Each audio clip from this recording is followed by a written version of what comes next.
streaming from OBS. I'm not streaming. Like I haven't activated. I'm not the streaming stream. this week. You're not? I can't be bothered to stream. I can't be bothered. Okay. It's just an extra bit of work that I have to do, and I can't bother. Oh, we are apparently live. Apparently, if I click start streaming, it just goes live. Cool. Software that would make breaking. sense. Well, But it's no, supposed to, because right? I have it set up. So if I start streaming on OBS, it doesn't until I click go live in my studio. Well, I don't see it on the studio, though. You don't? It I should be mean, there. well, I see like the timer's not moving. I think I would hear us if I. Yeah, I hear us. Yeah, we're live. Yeah. So okay. So no countdown, no nothing like that. Sorry we're late, everybody. We've had some issues. Yes, I need a new computer. My motherboard. I built this computer 10 years ago when we first started getting into this sort of stuff out of like 5-year-old servers that I had decommissioned. So it's old. But And it's yes. had enough. Yeah, it's had enough. Basically, my USBs are kaput, and I can only get audio out if I put it through my keyboard. I know you're not meant to is that run- what you're doing? Yeah. Yeah, for some reason my keyboard seems to be working fine, but mice I plug into it don't work. However, the audio does work. Okay. Well, we should probably not question it. I'm not questioning it. I'm going to be pulling it apart I'm hesitant to pull it apart. Like I've got a new GPU to put inside it, a 16 gig Quadro, but I don't want to because I'm afraid if I pull it apart, it's not going to turn back on. Also, it might be needing a motherboard rather than a graphics card. Yeah, I need a new motherboard. Thing is, I've got dual 24-core Xeons sitting in it, so I've got 48 cores of Xeon but processing power. no way of accessing them because the USB ports don't work. So That is true, and I'm like 128 gig of RAM. That is DDR3. So old. So I can't play games because it's like, no, your computer's too old. Yep. So Well, we got trying. yeah, okay. So today we are going to be looking at 2 new books. They're sort of interlinked with each other. For the Expanse RPG. So first book is called The Soul System. Second book is called The Smugglers and Traders. And the reason they are interlinked is a large part of the Soul System book actually deals with trade inside the Expanse. So it has what systems or what planets and moons and bases have certain exports, what they need to import, and think of it as a less complicated version of EVE Online's trading. You don't need a much spreadsheet. less. Yeah. So we will jump to the Soul System. This is the book here. You guys have it in front of you, do you not? Yes. Yep. Got it. Cool. Yes. So, yep, we've already had a thing from Rockets there. You didn't like the look of the Earth ambassador. I cannot remember her name off the top of my Well, head. in this book, they actually call her just the mole. Okay. No, isn't it? What was it? Austin Powers or something, wasn't it? They kept calling that woman Mole. Oh, yeah, it's like Yes. he just points at it, his finger wiggles. Just Mole. Mole. We are also horribly... I just want to check something. Okay, you two are swapped on the main screen, and I am swapped on the thing. I'm just going to do... Your rockets. Okay, let's go... Of course I'm. Let's go Lee, and then Hippo. This is one of these days. My son decided to get me out of bed at 6 a.m. because he wanted toast. He didn't want to make toast himself. He wanted me to make toast at 6 a.m. Yes. Couldn't get out of bed until, what was it, 8 o'clock every day this week. But come the weekend, it's 6 a.m. Yep. It's exciting. Get to play games. Yes. And eat So, toast. the Soul System, it pretty much is what you think it is. It is all about the Soul System. It is a lore book, which you guys, do you have much TTRPG type books? No, none at all. Nope. So I'm you, getting rid of. I have a bunch. oh, you basically have what's called rule books, and out of that you have your core rule books and your supplementals. So a core rule book would be for the Expanse, the basic rule book, or something along the lines of the Ships of the Expanse and the Outer Systems, and a new one that is coming end of September, I think, or start of October. They're releasing a new core rulebook. Then you have supplementals, which basically augment the rules within it, and that will be what the Trades of the Expanse are. Then you have campaign books, which would be Azure's Bounty and different, basically they're mission books. So if you're dealing with D&D, it would be the likes of Curse of Strahd was one of the popular ones. For Pathfinder, you're looking at Abomination Vaults, that sort of stuff.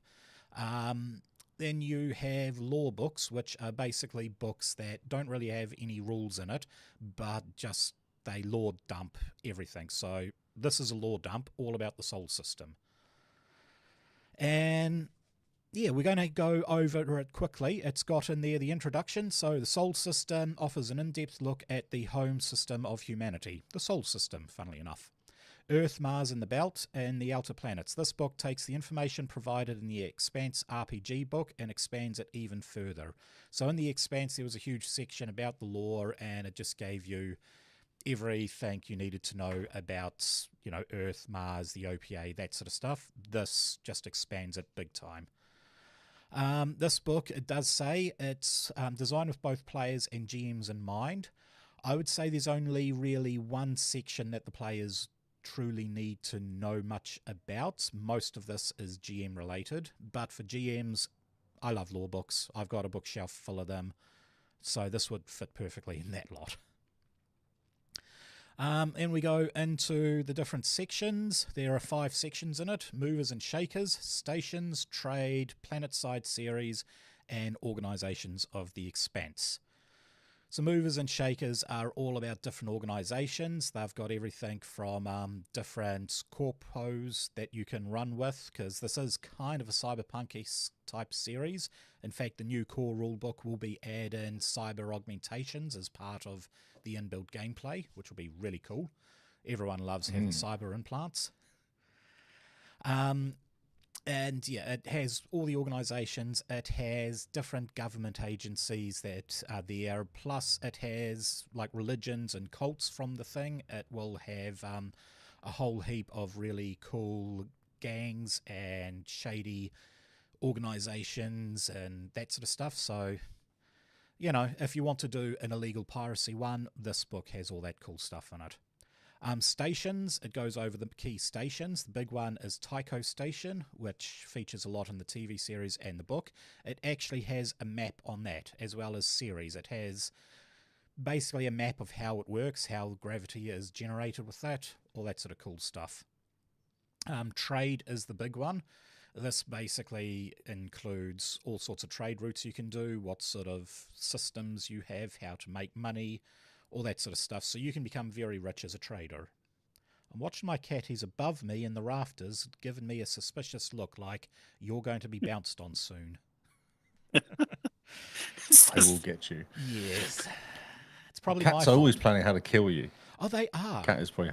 His favourite trick right now is to lay stretched out across a doorway and wait for me to walk over him, and then he'll try and bite my ankles. Not good if you're holding a hot cup of tea, because you have to hold it so you don't trip over the poor animal. Could you get a broomstick and use them as a mop? I have tried that. They don't like it on the carpet, and he sort of gives me filthy looks if I do it on the lino. Okay, weird.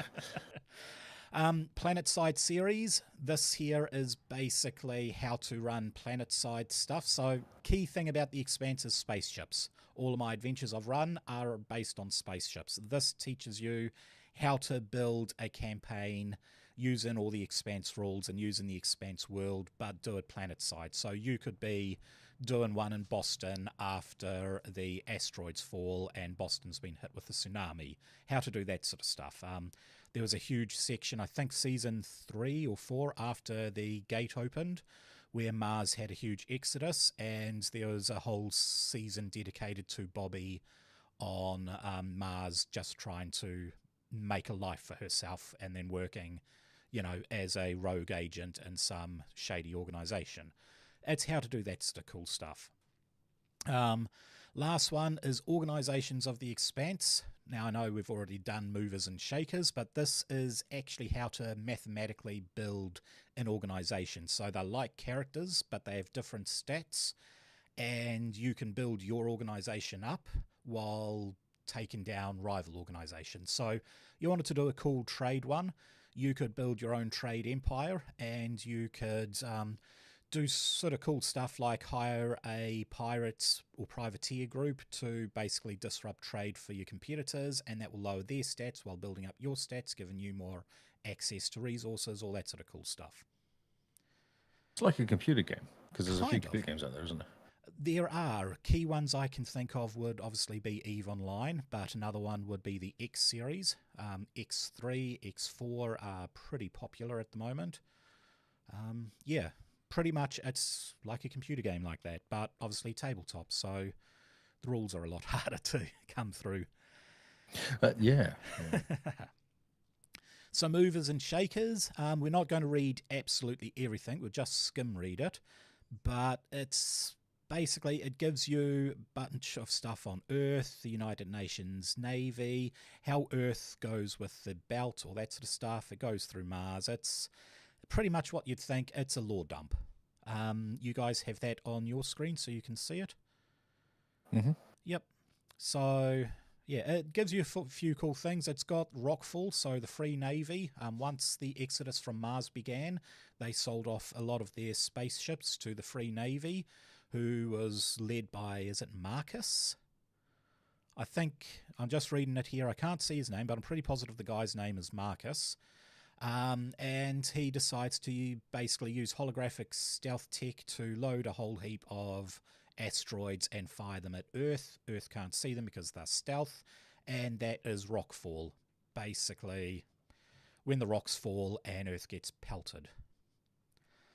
It's got a whole heap of stuff on the OPA, different factions. So the Tycho OPA with Fred Johnson, that's the guy's name I cannot remember. I didn't know he was a different faction. I just thought he was OPA, but the OPA was sort of, like, I know there's other OPA people there. I just thought they really didn't get along and it was more a rebel faction. But you got leaders there, so it says a bit about Fred Johnson. You got rival leaders, so Anders Dawes, I do recognise that name. He is the OPA agent in charge of Ceres. Political connections, all that sort of stuff. A whole heap on Ceres OPA. It's lore. I like reading it. I'm not going to read it all on screen. If you like it, it's like you can basically take this book and you can learn all about the history of how all the factions work from the series, yeah? If we back up just a second. Yes. The images you're showing, right? They're all doing the gun symbol, right? They're all pointing the gun, the handgun. Yeah, I don't know if that you is saw true. that. I did see that one. That was Fred Johnson doing it there. Those two guys are just shaking hands in a dock. I think that's an orbital defense platform. But yeah, it's definitely a stylized way of doing art.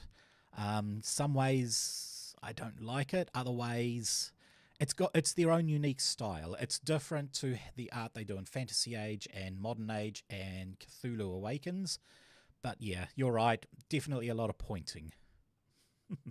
Like, I think they really captured the politics part of the politics section. Yeah. Like, all of those people, it looks like it's a very heated boardroom because meeting at the top of words, the isn't movers it? and shakers. Yes. Yeah, it's all words, isn't it? They all do yell at each other. They can't actually punch each other like they want to. So they just Yeah, say they probably words. Well, do you know, really in want Turkey- to punch each other. Yes. There we go. That, honestly, like, with the way the art style is, I'm thinking that's their version of Naomi at the front pointing the finger. That's the OPA officer, but she's in an Earth uniform, so I don't know who that is at all. That one there looks... Yeah, I know that one's Amos. At least that's what Amos looks like in the Expanse RPG book. Oh, But you I think could it's be the wrong. actual characters? Yeah, they've taken the characters from the main core rulebook and put them in here. That is one thing I do like about Green Ronin stuff. It happens a lot with Green Ronin and with Paizo, is you get used to the characters because they will appear in all of the books. whether it is the Cthulhu Awakens book, you see the same androgynous chick with the bald head. She is there in a big trench coat as a eldritch investigator, but then you see her in a cyber system like that. It's everything fits in place, which is nice. Right, so that is movers and shakers. It's got a lot in there, a huge amount. I mean, you've got things in there, series OPA, you've got all the leaders, rivals, political connections, the Voltari Collective, leaders, rivals, political connections. These, what is that? Persephone's Scythe, another OPA. I didn't even know it existed, but yep, rivals, political connections, unions, all sorts of cool stuff like that. Yeah, if you like lore, go for that book, or read that stuff. Then you've got mega corporations. So Pope Enterprise, which I think it was Pope Enterprise, owned Protomolecule, or Proto, in whatever, the guys that developed the protomolecule or researched the protomolecule. I believe they were a subsidiary of Pope Enterprises, but I can't quite remember. Water Company, because obviously in space, he almost pounced, and he's pounced somewhere else. In space, water is very, very needed.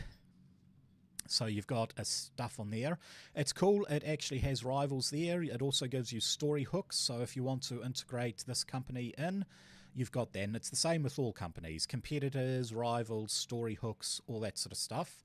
So it's not just lore. It does give the DM a sort of hook as what they can do in-game. More companies, Tycho Manufacturing and Engineering. They're the ones that built the Tycho station, and they are the ones that were building the giant Mormon spaceship, which I cannot remember its name, but that big giant thing. I didn't actually know it, but they also built Ceres. So Ceres Station and Eros and that sort of stuff. They are massive asteroids that they put spin on it to create artificial gravity, and done all the engineering work to build the station, which is pretty cool. Protogen, that's the one. Protogen done the protomolecule.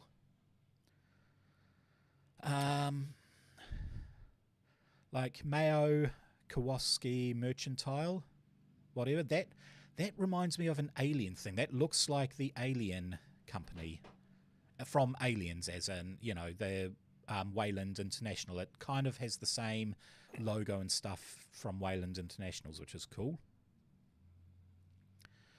But yeah, all sorts of cool stuff there. Smaller organizations, all that sort of stuff. Lots and lots and lots. And then everybody's favorite, crime syndicates. You want to be a criminal? This is the part to read. Now, I do recognise Loka Griaga. They are, I don't recognise them from the TV show, but I do recognise them. They feature in quite a few of the modules that Green Ronin have released for this, for the RPG. The Hand, I do recognise that. It's lots and lots and lots of rival criminal organisations. And, once again, story hooks, rivals, all that sort of cool stuff. There are a lot of criminal things here. It's cool. The story hook stuff's cool, isn't it? As well, gives you a little bit is. of something to kick off. Yeah, so, I mean, if we pick one storybook, did you want to read it out, Lee? Oh, I'll go for the Hand one if you want to. The Hand one? I'm just looking at it here. Yeah, okay, so the Hand... The Cheddar Heist? Yes, right there. Because cheese is very expensive in the Expanse. We had a whole thing about cheese, didn't we? Yeah, it actually featured one of my first ones that I ran in my home group, in my home, funnily enough. They discovered a cargo container that was full of cheese.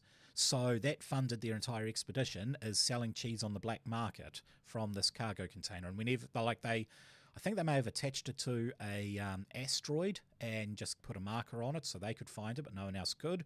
And whenever they ran out of cash, they went off, grabbed cheese, went off to the black market, sold it, and boom, they had money. Amazing. Yeah, we had so that then- adventure too, right? We had the We had that stuff. Yeah, Yeah. we had a bunch Yeah. of cheese as well. Yeah. We came in as rock band and then Became helped the cheese organize band. or participate in the cheese That's theft. right. That's where the cheese came from. Yeah, Yeah. that's right. Yes. We intercepted some cheese, didn't we, or something? So yeah, what's the Amazing. story hook? The cheddar heist. Okay, so news has quickly swept Ceres. An entire shipment of cheese was taken at gunpoint from a freighter bringing in trade goods from Earth, and everyone is upset. The hand is behind the theft. The freight company hasn't been paying their protection money. The hand is carefully meting out their precious treasure. Some of the members are bragging about their personal source of cheese. The PCs can try to pull off a heist to get the cheese away from the hand, either back to the rightful owner or for their own bellies. Yeah. So I wonder if the company that approached you guys to steal the cheese was actually the hand. I think the people are just thinking so small because somewhere there are some space cows being theft or stolen. That's or right. Where does gold cheese come mined. from? That's right. Start at the source. Yeah. Yeah, Yeah.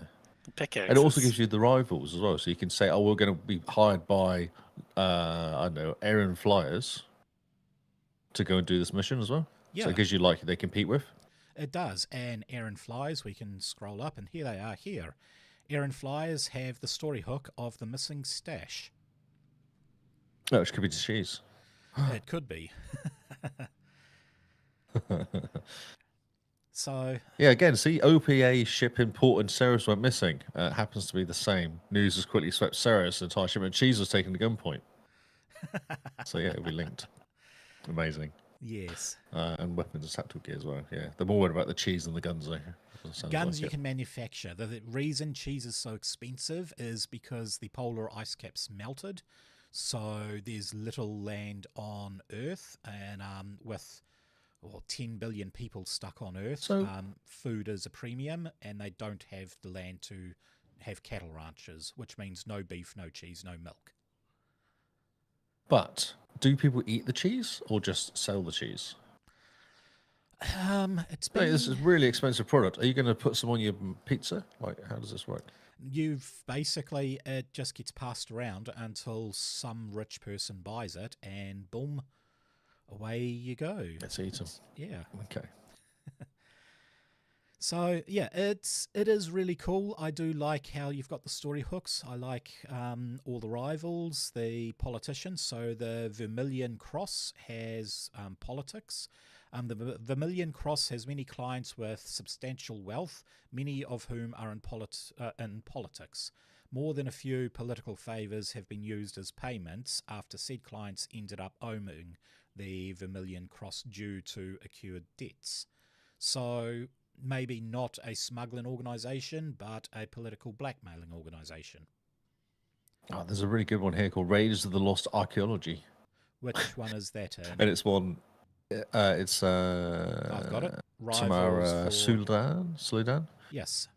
The PCs are in Baltimore and have been hired by the police or local gang to pick up members of the Tamara Sullivan gang. It's easy to know where the mission target's gone to hide out. Somewhere north of the city, abandoned archaeology. But actually finding it is a different matter. PCs must carefully search abandoned tenements to find their mark, avoiding hazards, traps, and other members of the Sullivan's gang who know the train all too well. It's basically Raiders of the Last Ark. You could just do the whole scene of him getting in and avoiding traps, and that's what I'm thinking. Just the ball and everything would be fun. And then running to the plane at the end. So yeah, very cool. It also has religious groups, which basically Mormons are the biggest ones, but it has like the Martian Orthodox. So when Mars initially settled, the populace primarily identified as Chinese, Indian, and Texan. So Texan, because Texan. Texans are a nation. I don't know. Maybe Texas did break off and became its own nation. Or Yeah. Texan may refer to someone else, and I'm making myself look like a fool not knowing what Texan is, but yeah. I honestly, because Bobby was a Kiwi, or played by a Kiwi, I felt Mars was kind of like Australian sort of thing. It's like the belt was South American, Sorry, not South South American, South African. African. South African, yeah. Mars was That's only because that guy's Australian. dodgy accent. All of them seem to speak with the South African accent. Oh, like a weird accent though, wasn't it? It was Yeah, like a really it bad, was. that Dutch, really bad Dutch accent they got. Yes. Kyle would not be happy if he heard us saying that, but hey. Oh, I say really bad and exaggerated. Horribly exaggerated. What do they yeah. call it? What do they call that accent? It's like the Boer, isn't it? Isn't it the Boers? Is it that accent? I don't honestly know. It's To the Boer War? It's I like think it's all to do to with that. us British type people, it will be the Cockney, a real Cockney type. Cockney. So we've got more religion things there. It does have a few cults that are in there. Political activists, fringe groups, so survivalists, basically people who I would say are out in the fringes of space, and when the gates opened, they'll be the first to head straight through the gate system into a new planet and just live as a survivalist in some random alien environment. The Moor sounds very much like the Moor from Starfield, or is it not Starfield? It is Starfield. That's the Bethesda one, right? So the Moor was the giant space station that the pirates ran. Oh, yes. Okay. Yeah. Yeah. So Meaden Station, that's what the giant Mormon ship got renamed, and that was the OPA controlled ship or space station in that null space when you go through the rings. Meaden Station and the ring itself pushes mankind's travel patterns into deeper space than ever before. The Earth-Mars Coalition Navy protects the rings itself, but there's still a large section of empty space between Saturn and Uranus that has infrequent patrols. A Mankind United mission has been assembled to establish a clinic for would-be colonists passing through Meaden Station, but they fear having their medical supplies fall prey to the Free Navy or such on the way. They have chartered the PC's ship to protect them or to do the transporting itself as a safety net for the long journey. So you guys have done a similar one. You were both in a Mulan class gunship, I believe. You had one each, and you were protecting a medical supply. This would be... That's right. Yeah. We kicked butt as well. You kicked butt so much so that I decided to throw a bunch more things at you, just for the fun of it. And we still kicked. We still managed to do it. We had a really good strategy, I think, yeah. Our positioning was optimal. We had a lot of good things happen. And it was quite lucky. Like the rolls we were doing were like, oh, okay. Yeah. But each missile hit into shorted rocket each ship. Yeah, it was... From a GM's point of view, it's entertaining and a little sad that I can't kill someone. It's destroyed everything for us. Then we get to space stations. So, obviously, the Expanse is built on real-world physics. You cannot have artificial gravity, so it's not like Tarak Nor or Deep Space Nine in Star Trek, where you've just got grav plating and everybody is happy. These stations have to create their own artificial gravity, usually by spin, which is why they're called spin stations. And this has a whole heap of cool information about them. So here, the spin stations here are the Langriard stations, big giant spin stations. It gives you a bunch of notable ones there, tells you a bit about them, all that sort of cool stuff. The big cool ones that I really liked is Ceres. So Ceres is built into an asteroid, and if we go down a bit, that art you see there with the spaceship, that is off Ships of the Expanse, which is cool. But we go down and we have a cutaway of Ceres Station. So we got central lines, tubes, and the central map, and then the plaza, Medina, Midtown, docks. We've got the transit system, how it all works, and it sort of tells you how everything is. So, yeah, Ceres has a bunch of nice, cool engines on it that generate its own spin. It's not a huge spin, but I believe, it's centrifugal gravity doing 0.3 G, which is the same gravity that Mars has, I believe. So it's Martian gravity. Cool thing is So when that- you adopt so- yeah. So Sorry. that's literally built into a round, what, planet of some It's like sort, a like a small moon. moon. All right, okay. Basically, yeah. Those images just- are dope. They Oh, are, aren't Gosh. they? Yeah. Yeah. But yeah, it's effectively a moon, probably a bit smaller than our moon, in the asteroid belt that they have attached engines to create centrifugic gravity. Because our moon has something like 0.05 gravity. It's really, really Slow, light. yeah. Whereas Mars is enough to comfortably live on, and that's what they aim for. Most things in the belt sort of go 0.3. Like they don't do Earth gravity. The spin for that is a lot faster. So most things are 0.3. Cool. But yeah, it is really cool. And it does go in depth on in the following sections on how to actually have games just in the station. So you can have an entire campaign just based in series, which would be really cool. Hmm. Or you could get your own base, couldn't you? You could build something there, like you can, take yeah. over a section of it or something, and build You one, can indeed. and then have it as your base to work from. I usually like giving my characters some sort of home port. So if it's in there, within a few sessions, they'll get their own ship that they can then upgrade and do what they want. If it's a fantasy, then they get access to maybe an old fort or an old tavern that they can do up. Like a lot of GMs will just give their players something that they can call home, which is pretty fun. Oh yeah, for sure. We did. We took over a pub and then built a big tower behind it, and had a floor each on the tower. When we played one of the games. That was cool. So we've got docks, amenities, like that's Amos and Naomi and possibly the captain, whatever his name is, but that's how they drew Amos in this system. I think he looked a lot Like better. a rock person. Yeah. It looks like a troll from Shadowrun. Yeah. But it gives you names of bars. So you're looking for a bar to go to. Well, there we go. You've got the Blue Frog, the Distinguished Hyacinth Lodge. Hyacinth Lodge, and then Tappin's Bar. You got restaurants, shopping, so different shops you can visit. There's just so much there. I really like it.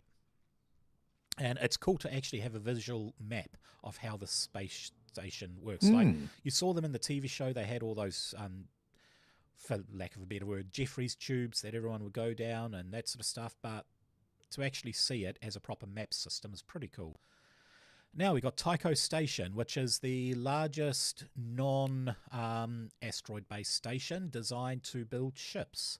So I did not quite know how big it was, but got a nice cool picture of it there. It's a lot bigger than a standard spin station.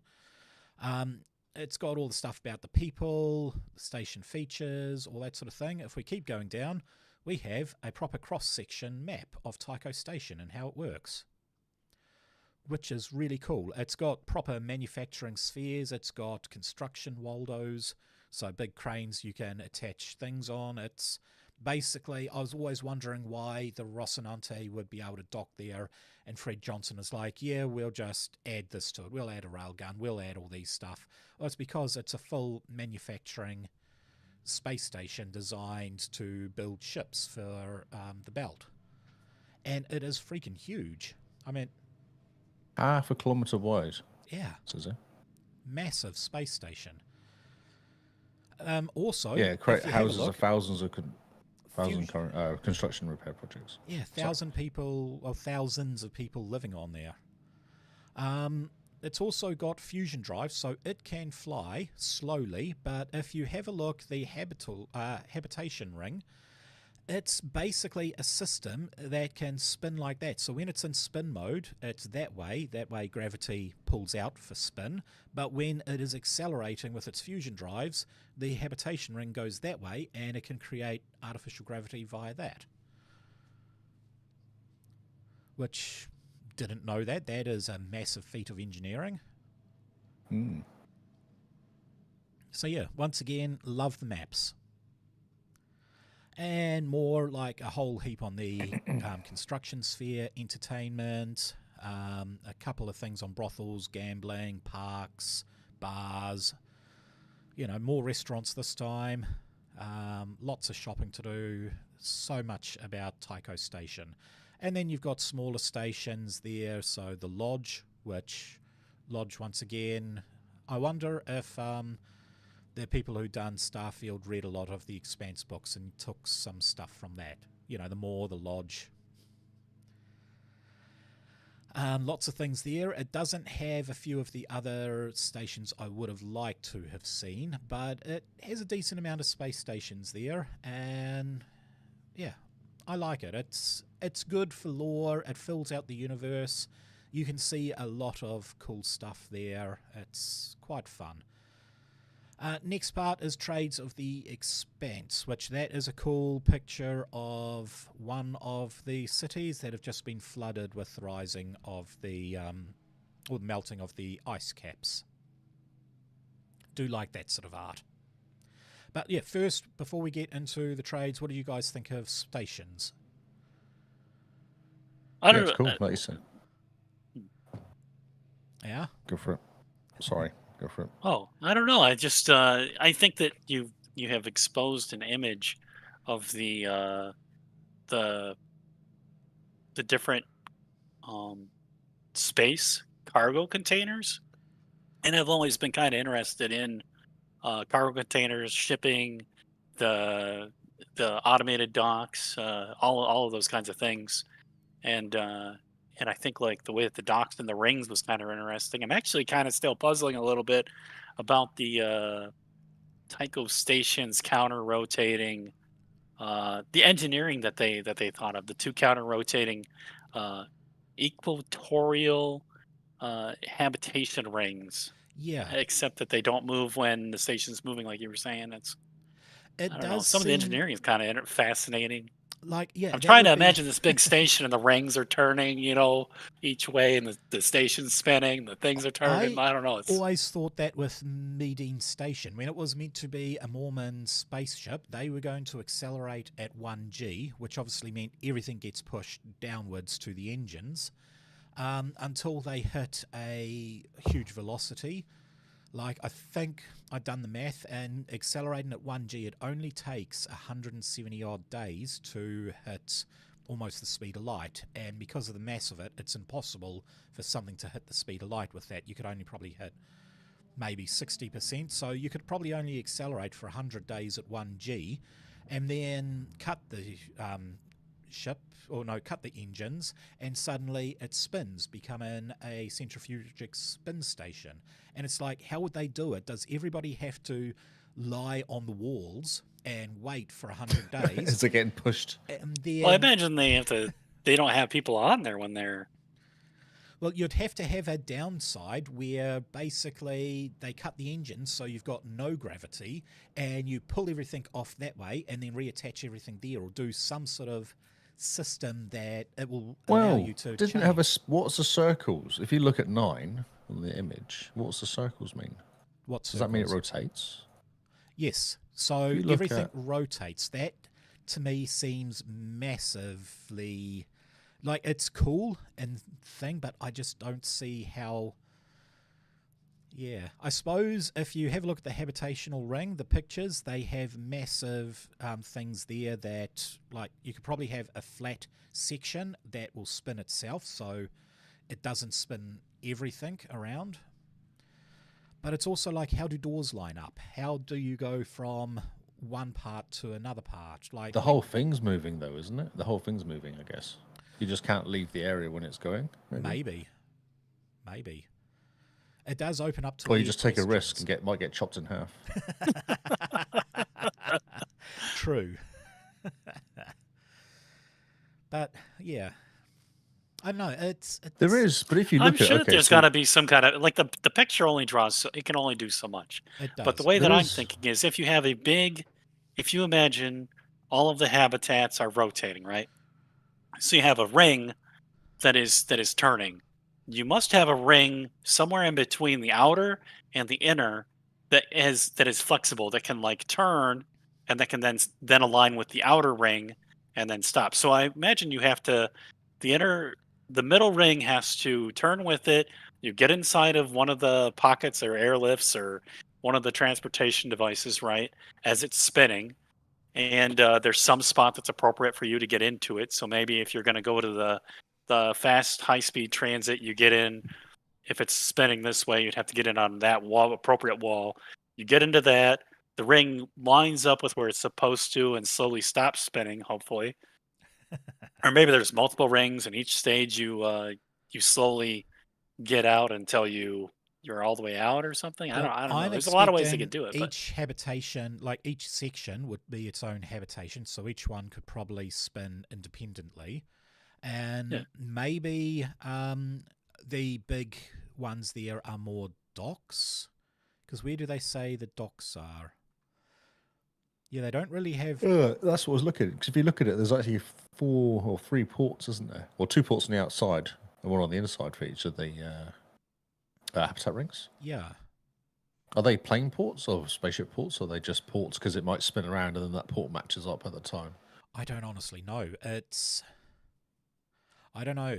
But if there was a space in between, all it needs is a gap in between it, isn't it? Like It an does. airlock gap between each. And then you just go out and then it doesn't really matter. You just fall to the floor or float up, I guess. Well, I mean, yeah. It's Well, it's Or like grab boots. Maybe grab boots. So you just stick grab to the boots outside. would Use work. some have you boots ever on. played shoot, what is it called? Shoot, my mind is blanking now. It was precious. all It's the made by pressure. Frontier. It's the company that makes it is Frontier, and I'm trying to think what their game. Elite Dangerous. Oh, You know yes. when you're flying up on the Yeah, station you and the you've station's actually got to spinning? match it, haven't you? Yeah, you got to match Yeah, it. well, there's 2 ways, right? So you can either have yourself in the mode where your ship automatically stabilizes, or you can have it in the crazy mode where you have to thruster in the direction that you want to counter, right? I have That's- 0 success in trying to land on I'm going those to say, isn't stations that by doing it called that way. crash my spaceship? Yeah, Crash my yeah, yeah, spaceship yeah. into the spaceship. Yeah, And I mean, But you kind of like line yourself up, and it's spinning, and your ship's spinning, you're and then you spinning fly in. You in. got right. But It's when you're okay. inside of it, because you already had aligned yourself and you were spinning and you're inside of it, then you like I don't know. I think maybe its gravity takes over, or I yes, think they're nice there to the is a cool players. scene in the TV show where the investigator, Miller, he is floating on the Rocinante. The Rocinante is approaching Tycho. Because of the size of Tycho, obviously, when something smaller, a 1G or a 0.3G spin would be quicker. So the further out it is, the slower. So he is approaching. They have no gravity. As soon as they get locked on by Tycho, they're subjected to the G force spin of Tycho's station, and suddenly he just collapses straight into the ground as gravity takes over. Yeah. So if you put gravity boots on, you'll stick to the floor no matter what, won't you? You would, but you would definitely feel a weight from weightlessness being held You in would by definitely the feel grav the to, difference. yeah. Yeah, for sure. Yeah. So Maybe it's yeah, just magic. I mean it's one of the things I like about the Expanse is how they handle gravity and that sort of stuff. It's yeah, it brings up questions when you can change the orientation. It's very nerdy, isn't it? That's It what's good is. about I it. would It is like to very. know what the authors envision about getting in and out of the rotating habitat rings, though. Because Is like I was this thinking about that ring in the middle, but then that doesn't seem practical. So then maybe there's like airlifts. So it zips over, it aligns, you get off of it, you're in it, it becomes like a vehicle. well with centrifugic rotation? The further out you are, the heavier the G-force. So the ships Yeah. in the middle, I don't think would be subject to any form of gravity, which will be good because you don't want the ship to suddenly be flying out and hitting the outer wall at all. Yeah. But then if they're accelerating, suddenly the ships would be subject to gravity. And like, does everything in there, so all the construction, does that have to stop while they swap from centrifugic to thruster based gravity and then move everything into a new position? Otherwise, yeah, you're going from no gravity in the middle of it to suddenly up to 1G gravity in another direction. Sort of, Hmm. I don't know, it seems cool, the fact that it can move, but it also seems pretty weird. Like maybe it's just small bursts of gravity, not enough to kick off much, so possibly the same gravity as the moon. And once it gets up to a certain speed, it just cuts it, so you go back to spin gravity. And then I it can just. imagine a scene. So, like, you're playing the game, right? And you're on Tycho Station. You're in the habitat ring, and it was in travel mode, right? The whole station's in travel mode, and a crime has just gone down.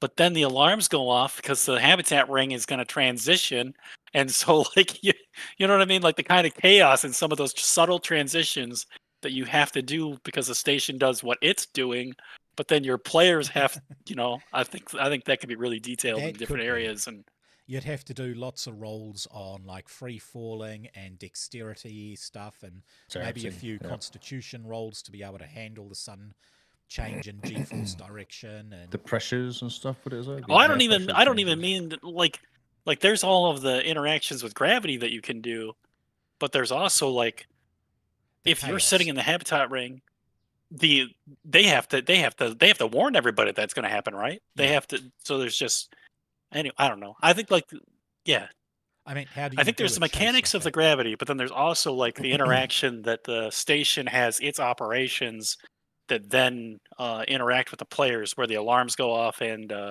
there's a process that is associated with how they're supposed to behave or where they're supposed to be or what they're supposed to do, and they can be out of position or in. Yeah, yeah, yeah. Yeah. It does go for some very, very cool role-playing moments, I reckon. So yeah, that's stations, trades in the Expanse. So this is about how to do trade. Now it's got a whole heap of stuff on how to live a trader life, how to do that. Obviously, I don't think like it would be boring to have an entire campaign set up on let's just do trades. It just you need action, you need other No. stuff. But you could do it as a downtime, couldn't You you? At can the It end do of would it the as a game. totally be downtime. cool. I mean, It's going to be say You cool. could do it. you need to raise funds to do something, you can take on trade missions to raise them, and then you could have to do stuff. It's got a system in there for risk of the trade, and you will have to, work out do I get this amount of money, but it's this risky, I might be attacked by pirates or whatever, what do I do, this sort of stuff. So I think as Sounds a like part, you need. Sounds like you need a team of like you can send this ship off to do this and this ship off to do you this. Have can, employees and but that never sort of thing, split the isn't it? party because the GM loves that. Oh yeah, it makes it way more fun. I'm going to take this ship here. Where are you going to go? So they've got buying goods. So basically, the way the trade is you have to buy good. Well, you have to have goods to trade. So you can either buy the goods yourself, Jeez. or you can take on trade routes that are advertised. This is about buying goods. So it basically gives you every major thing. So you've got Mercury. They've ignored Venus because not too many people go to Venus. Mainly, it's just full of gases, doesn't have many moons that are worth it, so nothing there. But like Mercury, one of its key mercantile goods is actually alcohol, because they use the extreme solar radiation to get a real strong sort of alcohol that is prized throughout the whole system.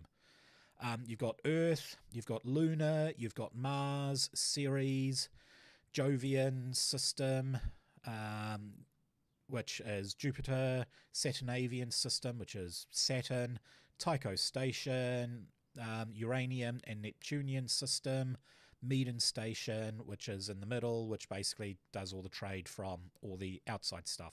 So it tells you. Can Yep. you explain how the temporary income penalty thing Yes. works? Okay, so we'll go over the whole Makes thing. some sense. Basically, these are advanced tests. So the advanced test is a target number of 11 business intelligence, and it has a well, to begin with, you have to have an income test to be able to buy the goods. Then you do a business test to basically see how long it takes you to find the goods, all that sort of stuff. Target number is 13. 13. I think that is a bit of a mix up. That shouldn't be target number, that should be success threshold, because the target number is 11 for the business. So For the BI, yeah. yeah. Okay. could be a spell mistake. That should be the success threshold. When you roll the first one, it has the drama dice. That will tell you what goods are available. Now, you can choose to say, well, I don't like those sort of goods, so I'm going to can this particular one, and then in 1d6 days, you can try again. Income modifier, so obviously -2 will take 2 income off your thing, and that's your direct income. Temporary one, you've got both a base income, which is how much money you have, how much resources you have there, and that determines your lifestyle and all that sort of stuff. So super poor is 0, right up to wealthy is 12. A temporary one will basically give you -2 to your base income temporarily until you meet requirements such as paying it back, that sort of stuff. So you can spend 1 permanent income to pay off up to a 3 temporary income, or if you get a temporary income bonus, you can pay it off at a ratio of 1:1. So say you are buying grain alcohol, that gives you a -1 temporary income penalty. But then you go and find a place that sells it, and it will give you 2 permanent income and 1 temporary income bonus. You can use that 1 temporary income bonus to pay off the penalty. And Gotcha, I usually see. a Okay. temporary income bonus, you can keep that aside. So the general rules are, if something is 10 over your income to buy it, it depletes your income severely and your income goes down 1. A temporary income bonus is like, you can use that to increase your bonus. So say you had 12 and you wanted to buy something that's 22, you can use the temporary income bonus to now have 13, so it won't deplete your income. Or if you fail a roll by 1 or 2, you can use your temporary income bonus, wipe it out, and you've got a bonus +1 or +2 to your income bonus. But it's a one-use item. Does that sort of make sense? Vaguely. Vaguely, Yes. yeah. The part that I really liked is where it talks about how you're going to pay it out. It's a temporary income penalty persists until it can be paid off. 1 income can pay off 3 temporary income penalty, Yep. or 1 temp bonus can pay off 1 temp penalty. So it's 3-to-1 versus 1-to-1. Correct. It So seems like it's say you are on Mercury Station. You do 1 trade good and you get grain alcohol. Well, that's worth a decent amount, and it's pretty cheap here because of the way it's manufactured. That will give you 1 temporary income bonus. You then want to fill up your supplies even more, so you go for another trade thing. You buy a lot of ore. That gives you a 2 temporary income bonus. You're now sitting at -3. You take that sort of stuff, and further down it will have places where you get extra bonus if you sell the stuff there. You can sell that good, and say you get maybe 4 permanent income bonus with that. You can use one of your permanent income bonus to reduce all 3. You've basically substituted 3 temporary income for 3 permanent income, and now you're richer, and you can buy a bigger ship or more utilities on your ship, that sort of cool stuff. Is it temporary, the good stuff? Like you do a one-off trade and then you end up with a +1 and then that's it? It doesn't continue? You can't just go set up like a trade route? You can set Or up trade routes. routes, yes. So you could, in fact, buy yourself a ship, hire a crew, and just do a constant one and have your income trickling up while you're off doing adventuring. So you could build your own, like it does have organizations. You can build your own trade organization, have multiple ships, and do that. But the bigger you are, So it could be a good front for a bunch of pirates, couldn't it, I guess? it could be, which will be We're awesome. really a trade company. Yeah, exactly. Yeah. So this has all of the places, and this is if you are buying the goods. The next section looks almost identical, but it also has stuff on the frontier. So, alien artifacts, alien materials, stuff like that if you go to the outer planet, well, through the ring and that sort of stuff. At the frontier. Yeah. It then says selling the goods. Once you get to a destination, you then have to make a business intelligence test. And basically, you sell the goods depending on the success threshold that the GM will set for what goods are sold. It does say that the maximum sell value, or the income modifier, that can be received is +2 over the cost. So if you paid 2 permanent income to buy something, you can earn up to 4 income selling it. And this one here, I believe this says how much money you made is determined by the drama dice. So once again, the very first roll you do is the drama dice, and that will say how much income you are going to make from this sale. You can pull out of the sale and say, well, no, I don't think I'm going to make enough money. I'll try again. Possibly can't trade here. I'll have to go somewhere else and see if I can trade there. But you also get this cool one here. Table key imports of the trade goods below, blah, blah, blah. You get a +1 income modifier. So key inputs, we will get that later. I'll come up with that a bit later. Here we go, freighter cruise for hire. So you have a freighter ship, you don't want to spend your own money. Well, you can do cargo ships for other companies, and as you can see, it's almost the same thing. These are set ones. You've got up here acquiring cargo, so this actually has the success threshold, which is handy. If you want to go to any destination, the target number is -2, so that goes from an advanced target number of 11 to 9 to be able to make the good, and your success threshold is 10. Then it has the modifiers, so a short route, the target number actually goes up to 3, so that would become a 12. And the threshold, because obviously smaller routes are more popular, so there's more of a need, well, more competition out there. However, you're going beyond the ring. People don't really want to trade out there because there's not a lot of money. So your success threshold doesn't change, but the target number goes from 11 all the way down to 8. So it's easier to pick them up and that sort of stuff. So that's acquiring cargo. Just think the first two are your actual numbers. The next ones are modifiers to the numbers. It's a bit annoying. They should have had a bit of a bar there to separate them, but yeah. And then it's got your income modifier if you take the job. So this doesn't cost you money. This just, if you are taking the job, this is your income modifier.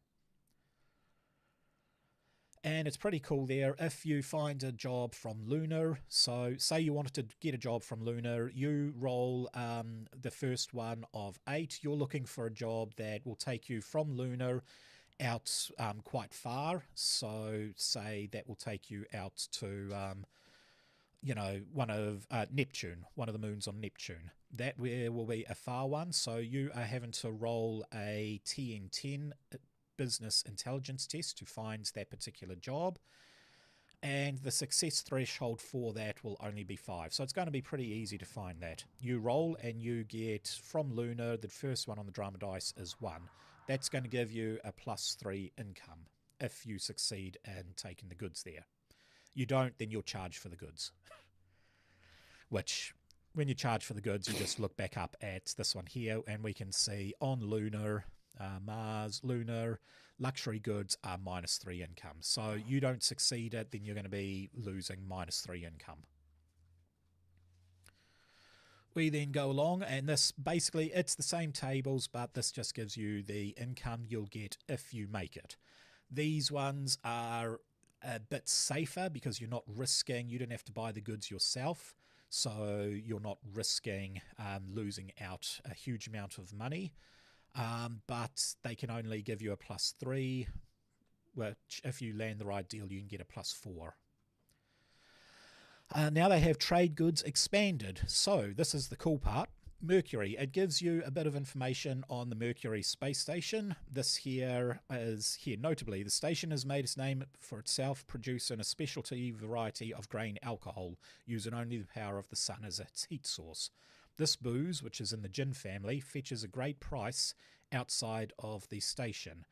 And nearly every science team aboard has set up its own still to meet climbing demand. So we can see key imports, key exports, all that sort of stuff. It's all, think of it as a spreadsheet. It's all cool. Earth is big, it has a huge amount of key imports, key exports, as well as rare. So under rare is scotch, champagne, cheese, rare meats, and illicit drugs. And it does have how to smuggle drugs, weapons, that sort of stuff as rules here. We keep going down and we get the final selection, which is trade routes, how to pick up trade routes and sell and all that sort of stuff. There is a part missing and I can't remember where it is. I'm an idiot. You see also their inputs. So if we go to Series Station has a key import of textiles, luxury goods, pharmaceuticals, consumables, and entertainment. Well, if I was to sell the alcohol that I bought at Mercury, it would just sell normally there. But if I go out to the place like Saturn, you can see Saturn's key imports are alcohol and recreational drugs. So I could do a mission, I could buy a bunch of gin at Mercury, call into Earth. If I've got a smuggling ship with hidden compartments, I can buy a bunch of drugs, go to Saturn, and I can sell it and make a huge fortune out of it. Because that's a key input, or import. And that is the same with pretty much everything. Yep, Mercury requires food and oxygen. Well, food and oxygen is plentiful on Earth, plus other places have the exports. So, yeah, if we go down, I think one of them had a huge amount of food and thing. Blah, blah, blah, blah, blah. Looking, here we go. Ceres has water and food as one of its key exports. So I could call into Ceres, pick up a bunch of water and food on the way back, and just do that round over and over again and make a huge fortune. I like some of the small detail here. Like in the Earth, Luna, Mars, it says you pick up the luxury goods, right? Yep. You sell part of the goods on Luna and you load ore. Yep. And what that says to me, that small little thing, is that you don't actually get all the ore you want to get, right? Because otherwise you just sell all the goods Yep. and get all the ore, right? So it's like when you show up, it's like some games you can just buy an unlimited amount, but it looks like there's a limit on how much ore you can actually There get would when you're be at a Luna. limit as to what you Ship can size, get. isn't it? It will be ship Well, size. I mean, not yeah. just ship size, but And it what's looks available like too. like if you can't, yeah, available, yeah. Yeah. So, yeah, I mean, I'm trying to work it out. There isn't any mathematical thing on the ship size, but obviously if you're in a small freighter that's about 50 meters long, you'd have maybe 1 or 2 cargo containers that you can fit there. Oh yeah, so you could only load so much ore You could. You would be limited. Exactly. Yeah. Whereas Especially if if you're you using had, something for. because you'll Might have be some weight. kinds of containers for some stuff, and yeah, yeah, but you go because you can for a obviously super put some large goods one. in your, huh? Yeah, no, carry on. Oh, I think you were saying the same. I think you're saying the same thing. Yeah, Yeah, it's just like you. In fact, let's go with that. We've got bits on piracy, so we'll just continue there and then I can jump and show you actually what I mean. So piracy, it tells you how to do space heists, gives you some cool stuff. There's no mathematical stuff here, but it does tell you how you can become a pirate and that sort of stuff. Privateering, so how you only, if you're hired by Earth, you only attack OPA and Martian ships, all that sort of stuff. Standard privateering from the Age of Sails. Smuggling and illicit cargo, this here is how you make that sort of stuff. How you can do smuggling runs. It's got story hooks, it's got all that sort of cool stuff. There is, in the ships of the Expanse, things actually have a risk value. I don't know if it has it here. I don't think it does. Nope.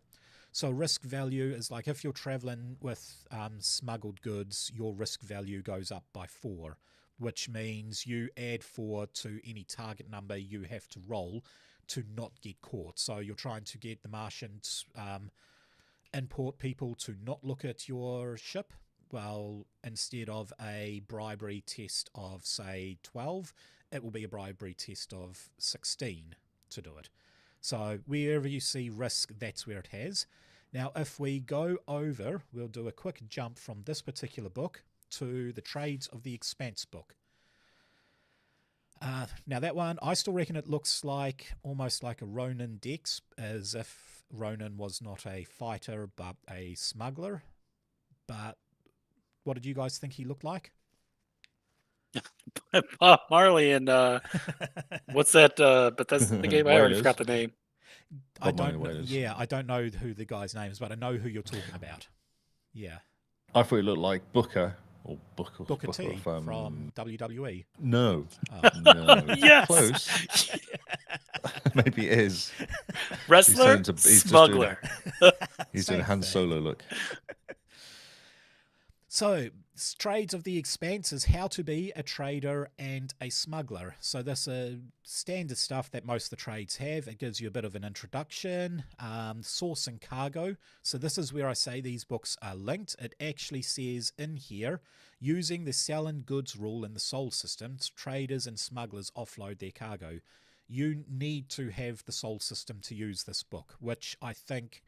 I can see the point of you don't have to, you don't want to double the rule, rewrite all the rules in a second book. You also probably don't want to have a $6 PDF have the rules that a $30 PDF has.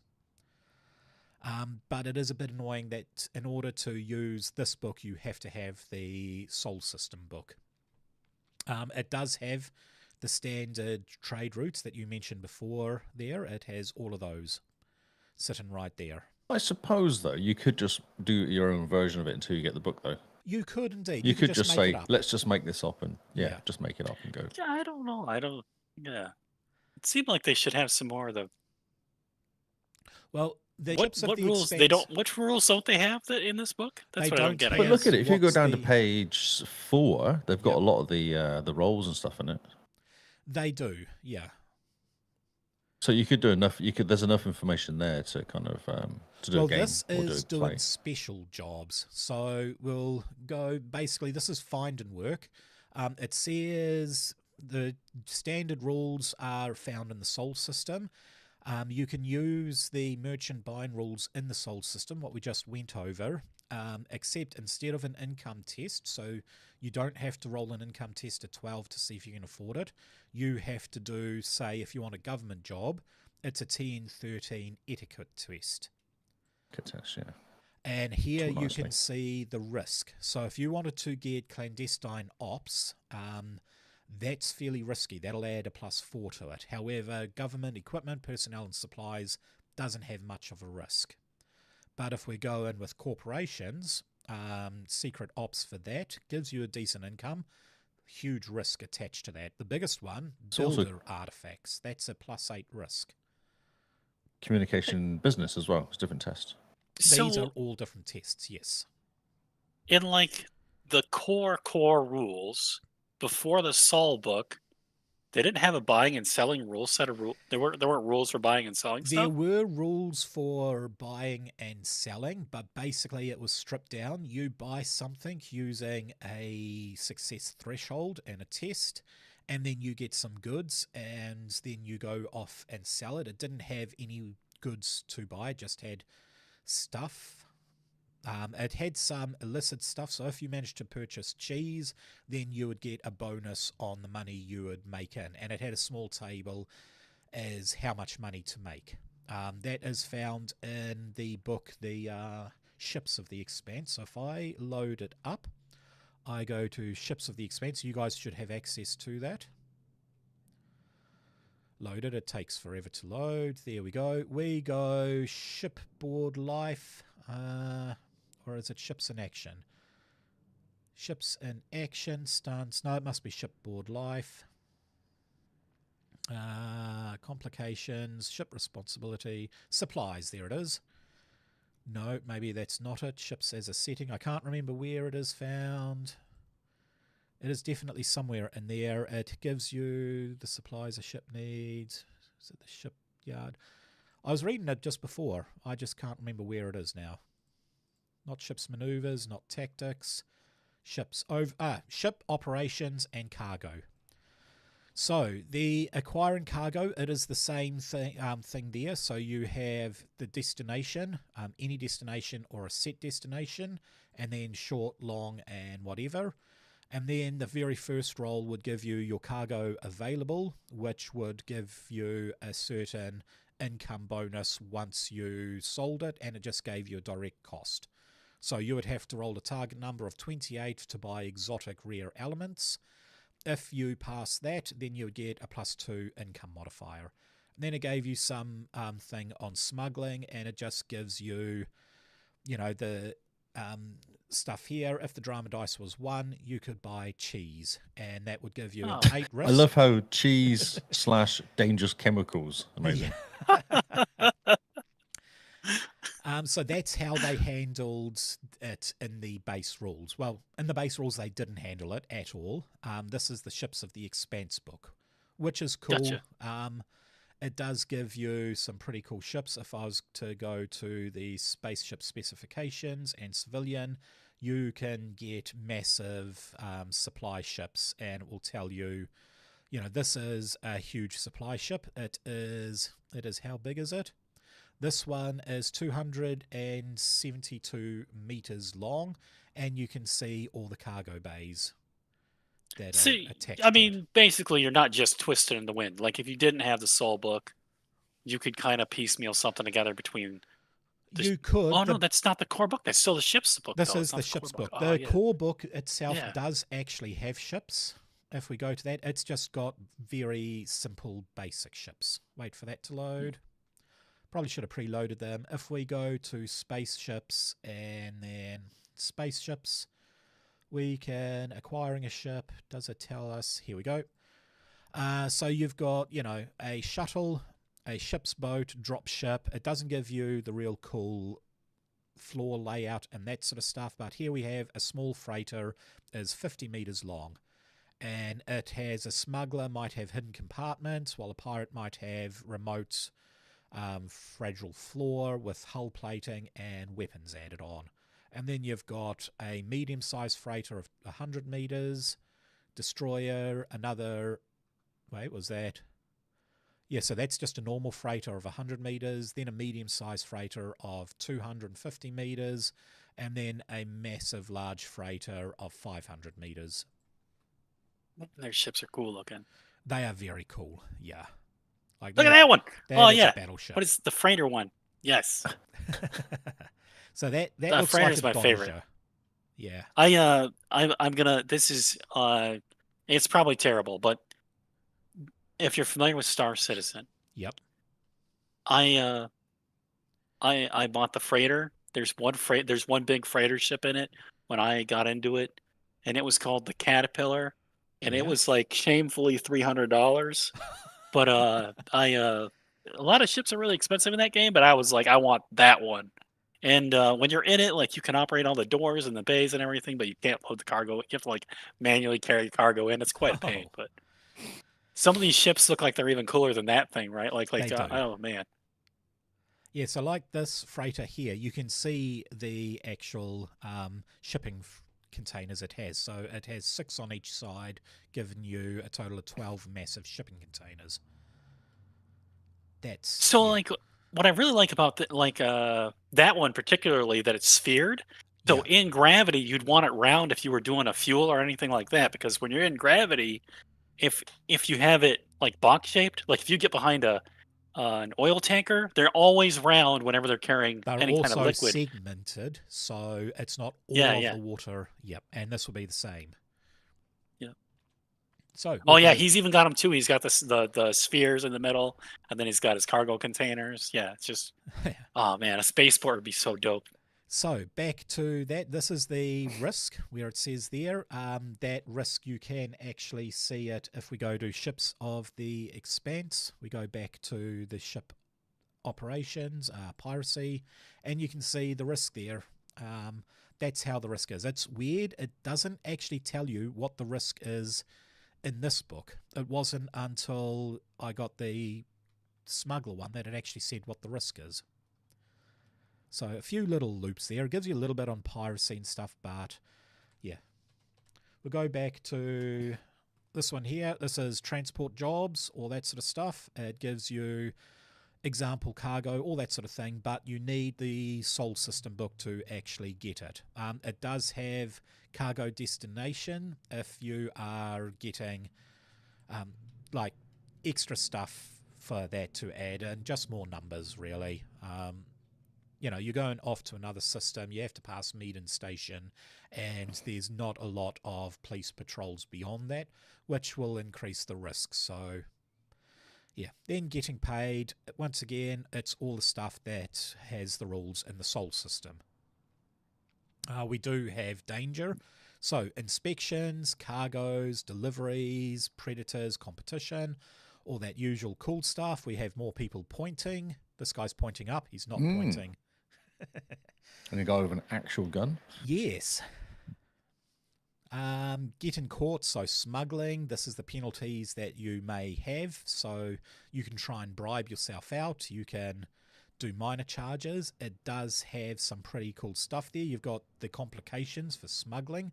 So this one here, I think, is when you're transporting artifacts, so builder technology. The epic one had some pretty cool things. Stuff like a metaphysical complication, two or more crew members swap bodies. So you are transporting builder artifacts out of some system, bringing it back to Earth, and suddenly something goes wrong. We've seen it happen in the TV station where suddenly the laws of physics didn't apply and they couldn't generate fusion. So the ships were slowly being drawn back to the planet. I think that could be in there. Blah, blah, blah. No, it doesn't look like it's there, but yeah, crew begins hearing each other's thought. This one here, crew members swap bodies, that could be really awesome. All of a sudden, two of the players have to swap character sheets and operate with a different character temporarily. So it adds some cool stuff like that. Tools of the trade, ships. So this has additional ship qualities. So the ships... It still doesn't have size. I've just been going ahead looking at this. There's still no size in here saying it doesn't tell you it how can much hold you can buy. X amount of... No. I was thinking, so it doesn't really matter, does it? Because it's actually going +1 to your earnings. Yes. It doesn't really matter what you buy. It's just saying you bought some stuff, you got +1. But if you split it between two, then obviously you have to know slightly, don't you? Like, you can only carry a maximum of like 3 different types. Like a light freighter, I would say, can take 2 cargo containers. I don't know if there is a light freighter in the ships of the Expanse. Let's have a look. But it doesn't really matter how much you take, because you're still only going to get a +1 at the end, aren't you? True, yeah. Well, I thought is that not cargo? Is that not per cargo container? Well, with the cargo container, I would say you could probably fit, like, a lot of cargo containers are separate if cargo it's big space stuff. But yeah, it just gives you a +1 bonus to selling, locating, that sort of stuff. It doesn't tell you how much it can hold. And yeah, you're right, Lee. There should be something as to how much goods can hold. Like, do you buy an entire cargo container worth of alcohol, or do you buy a small amount? Same with illicit drugs. Obviously, you don't want that in a cargo container, because if you get seized by police or... But you might want to buy lots of alcohol for your main one, or whatever, like lots of trees, I don't know, but then have your smuggling that has something different in it, so they kind of distract them. Like you're carrying trees, but actually smuggling whatever. The thing is, how much ore would you buy? Are you buying a small, tiny amount of ore? But that doesn't matter. No, it doesn't really matter. It doesn't matter how much you buy, because it's only a +1 at the end of the day, or +3, whatever. It's not really... That's just it. Is it an entire cargo thing? So is it worth buying 1 lot of ore? Or if you buy the alcohol, you can fit 10 lots of alcohol in that one container. That's what I'm getting at. Is that do you go, okay, I want to buy some ore, I want to buy some cheese, I want to buy some, have like half a dozen things you want to get. Yeah. Well, but it doesn't really say you can't do that. Yeah. What's the price of the ships? Ship prices are... No, it does actually have that. If we go back to this book here, there is something on there. It is... Is it the shipyard that has the ship prices, or is it spaceship, buying a ship? Here we go. So spaceships, there it tells you kind of how much of a thing it would be.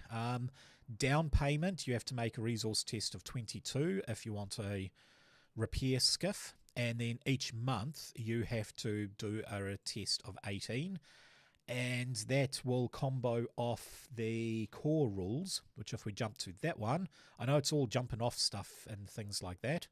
Wait, this is the soul system, isn't it? Yeah, do I have the core rules up? Core rulebook, I do indeed.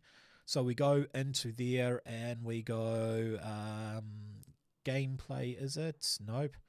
Technologies, income and lifestyle. So we've got here, you have a lifestyle of whatever. Each month you must maintain, if you want it to be middle class, so live in a nice-ish house, that sort of stuff, each month you must maintain an income of 5. Well, if you're having to make a monthly payment of 18, and remember, each time you are doing a test that is 10 over, you reduce your income. If you've only got an income of 5 to maintain a middle thing there, you would be needing to make +3 permanent income in order to pay off the ship. So it does have rules for that. It's, yeah. You can get really in depth. I don't, because sometimes I feel that drags the players down, having to actually do a proper income. But some of my players have like a huge enough income, it doesn't bother them, because the other rules are if you have 5, if you're within 5, you don't even have to make the test. You just automatically pass. I guess if we're talking like preferences, I would rather just have like a fake dollar amount for things, right? Yeah. But I do see that if you're using this income system where you're adjusting your income up, you're adjusting your income down, and you got your temporary incomes, and there's a trade value for your income to your temporary income, I could see that eliminating a lot of the math, because then, you know, you don't have to do a bunch of crunching. You're just like, well, am I adding 1 or am I adding 2 or am I adding 3, right? Yeah. Exactly. Yeah. So I guess but like the page you were showing before with that additional ship qualities on the That trades and additional, Expanse. yep. This one? I think it's like page 10 has the cargo space, and it just says the ship has a greater cargo allowance than standard sizes, which helps it in negotiations. So, like, instead of being able to carry more, you can negotiate better Yeah. based on your cargo size. Does seem a bit weird. Yeah. I mean, you technically would still, the end result is you're going to end up with a higher income. So, like, functionally, like, it seems weird mechanically, but that function, the end result of the function is kind of interesting that actually would work out. I mean, I suppose it's all up to the GM. Say, Yeah. you have a light freighter, you've got 2 things, you can hold 2 lots of ore.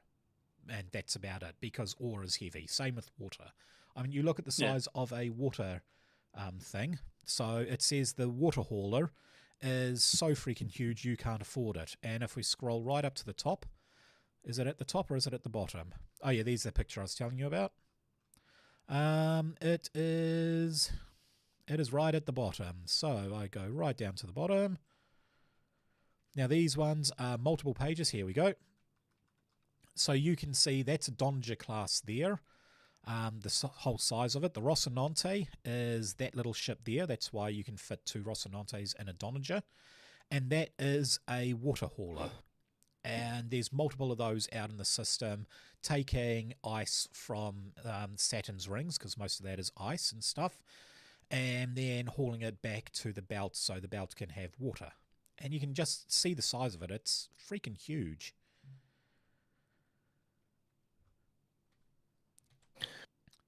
Yes. We still don't know the size of it, really, though, do we? Well, how much is water is it holding? That's just it. I don't know. That's the problem. Yeah. No, that's what's weird can about I it. buy a little freighter and then get 10 units of water and make the same amount as a massive ship of that size would make? In theory, yes, you can. You can make +2 TN or +2 whatever. Yeah. Like, in theory, yes, you can in these rules. So it will leave a bit up for the GM to try and decipher, and that is because what you do is you buy loads and loads of shuttles. And you just have like 30 or 40 shuttles, and each one's +1, so you get a +40 to your earnings. There you go. There you go. Yeah. Problem solved. Yeah. You know, you're joking about that, but I think it was like Void Expanse is the newest version that I played, and then the old one on the like, Apple computers was Escape Velocity or something like that. But you could buy ships, and the fleet would follow you, and you could load them all up and Yes. everything. X Yeah. does the same, which is why I like playing X. So Oh you yeah, can, X. Yeah. yeah. Doesn't that have like combat where you like stand still and you have to like? No, it's all real time. It's full space thing. Think of it like Oh, it is Privateer, real time. which is the original sort of thing, but you can buy Wow, multiple that's ships. mate. That is a callback. Privateer, I like mid-90s. I actually quite like Privateer too. Oh, I know you've done. people What hated about it. Escape Velocity? Is a callback. What? Yeah, I know that's even older. So we do have some freighters that we can buy. So here is a bullfrog class freighter. It is small. Well, it's large. It's 65 meters long, but you can see it's not the biggest sort of ship. It has, I do like this, nooks and crannies. Bullfrogs have been built in a variety of specifications, and many examples of the class have seen multiple uses over their years of service. Tests to find hidden compartments or hidden habitats on the bullfrog increase their target number by 2. That sort of reminds me of the Millennium Falcon. Those XY, 1200 class freighters.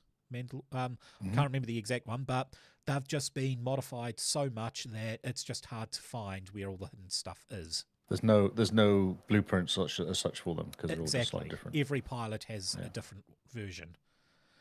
So, yep, you've got the Bull class freighter. You've got a courier vessel, which is super small and super light. It's just for doing very, very light things. Often, I would say that would be getting personnel from point A to point B, but it could be, a package. Basically, it's like a courier. I mean, it is. It's a courier vessel, so it's light. It's a courier vessel. Yeah. So light vessel for getting expensive stuff from point A to point B. You have a space bazaar, so this is a large one that you can do. No, let's call it what it is. It's a Peeny Wally class. Okay, the Peeny Wally class space bazaar. So this one here, born from the open source project of an affordable mid-sized transport, the current widely accepted design for the Peeny Wally freighters has been touched by professional and amateur shipwrights across the belt. Basically, it can do whatever you want it to be. It is pretty cool.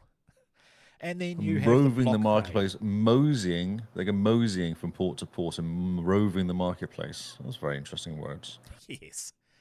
They do have a really interesting lexicon. I saw shindig in the other book. Shindig. That's so cool. Yeah. Then you have your was blockade talking about, runner. So illicit goods. This is the only merchant one with an actual weapon system. And it's got forward plating, which adds an extra hull to it. Good juice, hull plating, highly maneuverable. Basically, it's anyway, so the Peeny Willies have a reputation for good-natured trades and bargains, which makes a social test ships marketplace who perform let's make a deal stunt for 2 rather than 3 stunt points. That is pretty cool. That is cool, isn't it? Yeah. Were you just looking for an excuse to say Peeny Wally? Peeny Wallies is such a good word. Yeah, I love the word Peeny Wallies. Because I noticed you didn't care about any of the other special abilities. So, yeah. Peeny Wallies. I don't think. I know, that's right. Look at this cool social test the ship does. It's just boring, the rest of them. Like hidden compartments. Who cares about that? That is kind of a weird ability, though. I like your ship. Let's make a deal. That's basically what it says. Oh, you got a cool ship. Let's make a deal. Yeah. It's basically traveling merchants. That guy's got a Peeny Wally over there. Let's go. I know. Grab the kids. Well, if you add that to what was the Entertainer, you could do a Peeny Wally with its own sort of rock band attached to it. So its own. We could get a Peeny Wally for the rock band. Yes. Okay. Let's just call this stuff the Peeny Wallies. We'll just call it the Peeny Wallies. No, you can't do. That's been done. Yeah. It's been done. No one can call it that. Yeah. And then, I do like the blockade runner. For me, that was my personal favourite, but I can understand the Peeny Wally being yours there, Lee. I don't know. I think. Well, so there's the Bullfrog, there's the Osprey, the Peeny Wally, and there's the Valeria. But you showed us some ships earlier. Oh, they were in that other book. Oh, okay, yeah. All the really cool freighters are in the other book. These are trade vessels, but the freighters are Are in the other book. in, yep. So you've got 4 Which one of freighters. these did you say was the Millennium Falcon, the smuggler's ship, though? Okay, that On the would top be the was the- Bullfrog. The Bullfrog. Bullfrog. Yeah. Okay. So nooks and crannies. It's larger than the Millennium Falcon by about 30 meters. But, blinding maneuvers, evasive action, scrambling defense. It is atmosphere capable, which not a lot are. Improved stores, reduced crew requirements. I mean, I've looked at the blueprints of the Millennium Falcon, and where do the crew sleep? There's like one set of bunks in there. And yeah, if you want qualities, I would also just save a bit and add smugglers compartments in, and with the nooks and crannies, suddenly you've got a Millennium Falcon. It's called a Bullfrog, but even looking at the picture of it, in the Expanse, most ships obviously engine, so they fly in a straight line like that. This one here seems to be different. It seems to actually have a docking bay and that sort of stuff. It's cool. I like it. Right, we then get to the crux of this, which is the trader specialization and the smuggler. So this actually gives 2 specializations. So trader, you have to have intelligence 2 or higher and intelligence business focus. It's fairly cool to have, easy to get. You could do this by level 4 very simply. The novice one doesn't seem to add much on trading. You add a +1 to perception intuition tests. So I suppose that would give you the ability Before to you read start. the room. Yeah, before you start. Before you, when you can walk go in. Yeah. You do that. Yeah. Expert, you're savvy when it comes to finance, loopholes and opportunities. If you fail a business test, you can re-roll it. I do that as advantage, which in my rules are roll 4d6, 2 of one colour, 2 of another. You get to pull the one dice out you want. But this is basically giving you an extra re-roll for business intelligence, as most of them were going to be 11, and you had to have a business intelligence of 2 and business. You're automatically getting a +4, so 11 minus 4 is 7. Rolling 7 on a 3d6 is a very high probability. And then master, once per session when you succeed on an intelligence business test to buy or sell goods or bid for available jobs, you may increase or decrease your drama dice by 1. So this is the first time I've ever seen them, or you can do it without spending fortune. So this is the very first time I've ever seen them decrease the drama dice. And obviously that is because stuff like cheese is on the drama dice of 1. So you can use that. If we jump back to the soul system, we go all the way back up. Probably better if I do it this way. Boom, boom. Here we want the higher the income seems to be on the lower drama dice. So if I pass the roll and I get 2, I can use that to suddenly become 1. And on Mercury, I have bought myself some scientific data and scientific samples, giving me a +2 to income. So I think that is really cool being able to do that. And you can do so without spending fortune, which means you can combo this with spending fortune. Spend 2 of your fortune, you've suddenly got the drama dice down by 2. So you can basically play with the market, and once you get to become, once you specialize in trader, you can choose what you are buying with a lot more ease. You can also increase it as well. You can. And as we saw So there, alcohol is 5 or 6. So you roll a 4, you can increase it, so you can start being an alcohol smuggler. Mm-hmm. The smuggler is more about getting goods to where they shouldn't be, sort of thing. So you need communication 2 with the bargaining focus. So this has been able to bribe people to get your goods where you want them. The novice is you know how to mitigate risks and maximize profits. Add +1 to all tests where the target number is increased by a risk. So this is where we went in with the very poorly written risk rules. Say I am sending a whole bunch of weapons and I'm trading with the OPA. I'm doing weapons smuggling. Well, the Martian Congressional Republic don't particularly like that, so they board my ship. It's going to be a 16. Is it 16? Let's have a look at what the actual smuggling weapons were. I don't think it was in there. I think it was in Ships of the Expanse. And we go to Ships and Actions. Here we go. Scroll down. Stolen goods, illicit drugs. Where it is the weapons there? Doesn't really... Oh, here we go. Weapons there. So weapons is at a +6 risk. So in order to bribe the customs officer, that goes from an 11 up to a 17. It says here 17.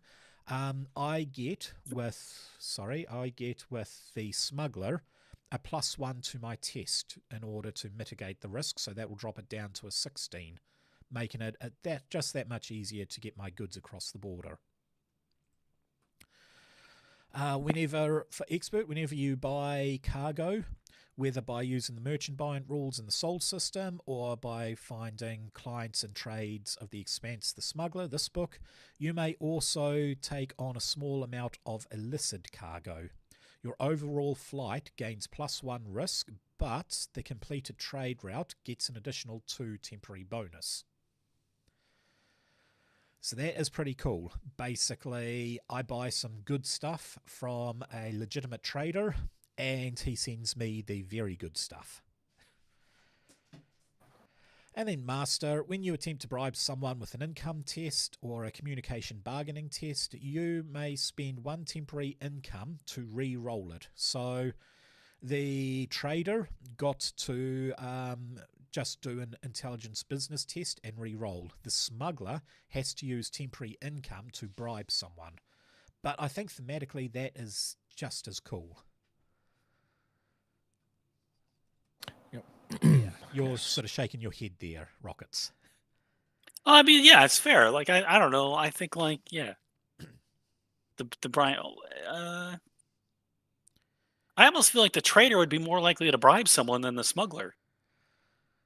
Well, the trader is usually dealing in legal goods, whereas the smuggler is dealing in illicit goods. I mean, the smuggler at expert, you automatically get illicit cargo. Yeah. So you'll need to bribe people to get... Because the illicit cargo, you're getting +2 temporary income, but you get held at customs. You have to use one of those temporary income in order to pay off the customs official to be able to sell your goods. Yeah. I guess that I'm thinking, like, because the trader is more legitimate, they're more likely to do bribery, which is more on, like, the gray area of, I like, don't know. you Bribery scratch my seems back, I'll very... scratch your back kind of thing, whereas the smuggler is like, dude, if you don't do the thing, you'll get whacked, right? Like, I don't know. Yeah, I mean, go a smuggler assassin or a smuggler bounty Yeah. hunter. Yeah. Yeah. Then we get into reputation, which is they don't add mathematical anything to your character, but having different reputations are pretty cool. It also says particular jobs. You must have a certain reputation to handle different jobs, which is very cool. So all the best stuff, alternative ones for that is Gunrunner Extraordinaire, the Cheese Merchant, or Old Reliable. So, yeah, you become the Cheese Merchant. And then all of a sudden, it's easier for you to get cheese, or you can take on very big cheese rolls. So you got You're good more reputation. trusted. You're more trusted you're more to trusted not to do eat the it cheese. and sell it. And actually try out all the stuff, yeah. Yes. You do have bad reputation. So bad reputation can also be good in the right circumstances. Any reputation is good, just the same as, any form of publicity is good, even if it's bad publicity. We have, once again, churn stuff. So this is effectively, we've gone over the churn rules before. I personally don't use it too much. I really should, because it is a really cool system. But this is different things that I can throw up for, different complications. So a rival trader or smuggler undercuts the deal in some way, and suddenly you guys are taking one off your sale price because smugglers got in before you. Cool little complications that the GM can throw up like that. We have some cool smuggling challenges. So to avoid pirates, you have to have a target number of 9 with a success threshold of 10. If you are in space, that would be using a dexterity piloting role. So your pilot would have to basically sail around the pirates. One of the key ones, if you watch the TV show, that would be when the pilot is sitting on one side of, I think it's Neptune. He's sitting on one side of a planet and he wants to take a peek out to see what is out there. He sticks his nose out and sees there's a UN destroyer there, so he quickly turns around and flies back.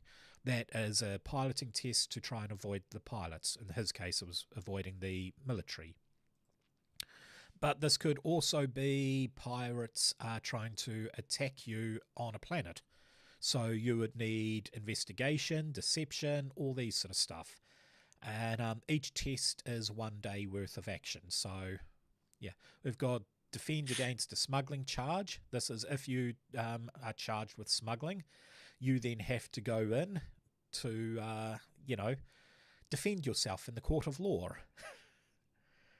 And, yeah, they've all got minor consequences, moderate, major. It's just cool little things that you can throw up for different challenges. It's pretty cool.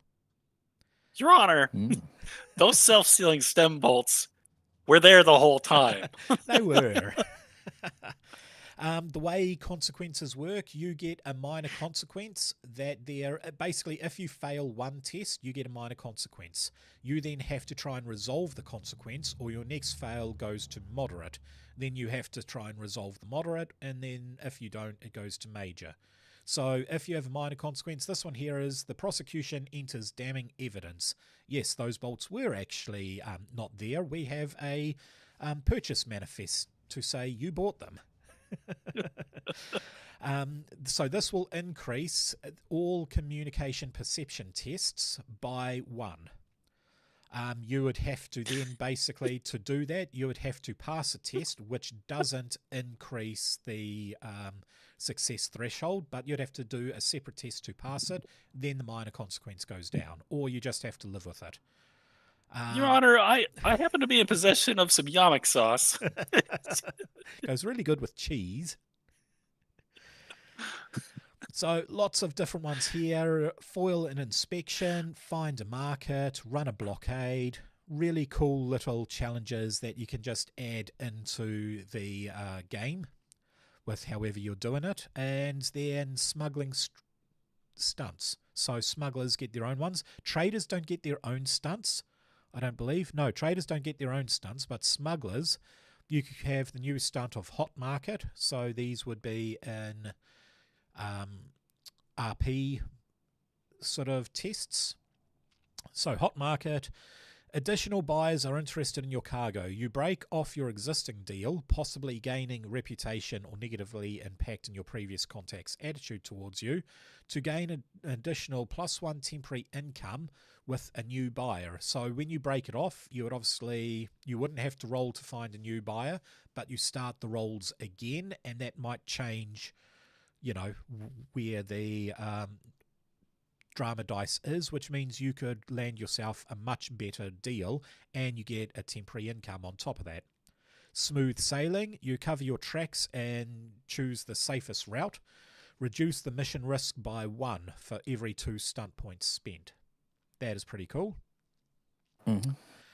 And then Premier Pinch Heroes. I don't know why that's not bold. Panache, maybe? Panache. Yeah, Panache, of course. Yeah. It's Panache. When you're looking for a market to sell your goods, you identify a port or location that is in desperate need of what you have. Add +1 to the goods income modifier, and the maximum sale of the goods at the location is now +4. But the risk for taking the cargo there is increased by 2. I don't think that's Panache. I think Panache has an A in it. Yeah, that's what what is it? It's like Panache. Well, though. it's like Pinch, but it's got Pichet. Pinche. Pichet. What's Pichet? I don't know what that is. Lousy? Primera lousy? No, that's Spanish. Oh. I don't know. I'm Googling it. It's annoying. Yeah, I'm going to chat GPT it. In Spanish means skillion, someone who works in the kitchen doing menial work, peeling, washing dishes. What? That makes does that no even mean? sense. I don't know. I wonder Scullier. if it's... Yeah, I wonder if it just added it in by mistake. Who knows? And then you've got the usual trade Spanish boards. slang term. It doesn't make Sounds any like sense. Peen. Sounds like Shay. Pinche. Pinche. Primera Pinche Heroes. Okay. I The don't know. first I'm damn sorry. heroes. It translates as the first damn heroes. Okay. Primera Pinche Heroes. So That yeah. was ChatGPT's guess. I don't know. We can always trust AI. So yeah, strong what do you word, guys swear think word. of the smuggler and the trader? I like it. I don't like the fact that it relies on you having the soul system book in order to make use of it, but I do like the cool, especially the role-playing rules you've got in there. Yeah, I mean, it's interesting that you need one book to then go the other. So obviously you would get the rule book first, right? Yeah. And then to expand on it, then you would get this. And I don't really mind too much that they did that. Like it bothers me a little bit maybe, but then I'm like, dude, I spent like $300 on a stupid spaceship, So I'm like, I might as True. well just get the $6, PDF expansion rule book. It doesn't, Yeah. like in the grand scheme of things, I don't think it's a big deal. Yeah. But it would annoy me if one of my players would buy this because they wanted to be a trader and then suddenly find that they don't have the rules. They're then out for a whole rule book or have to access my rule book database for and then it. the GM has to then get a rule book to then. Yeah. Yeah.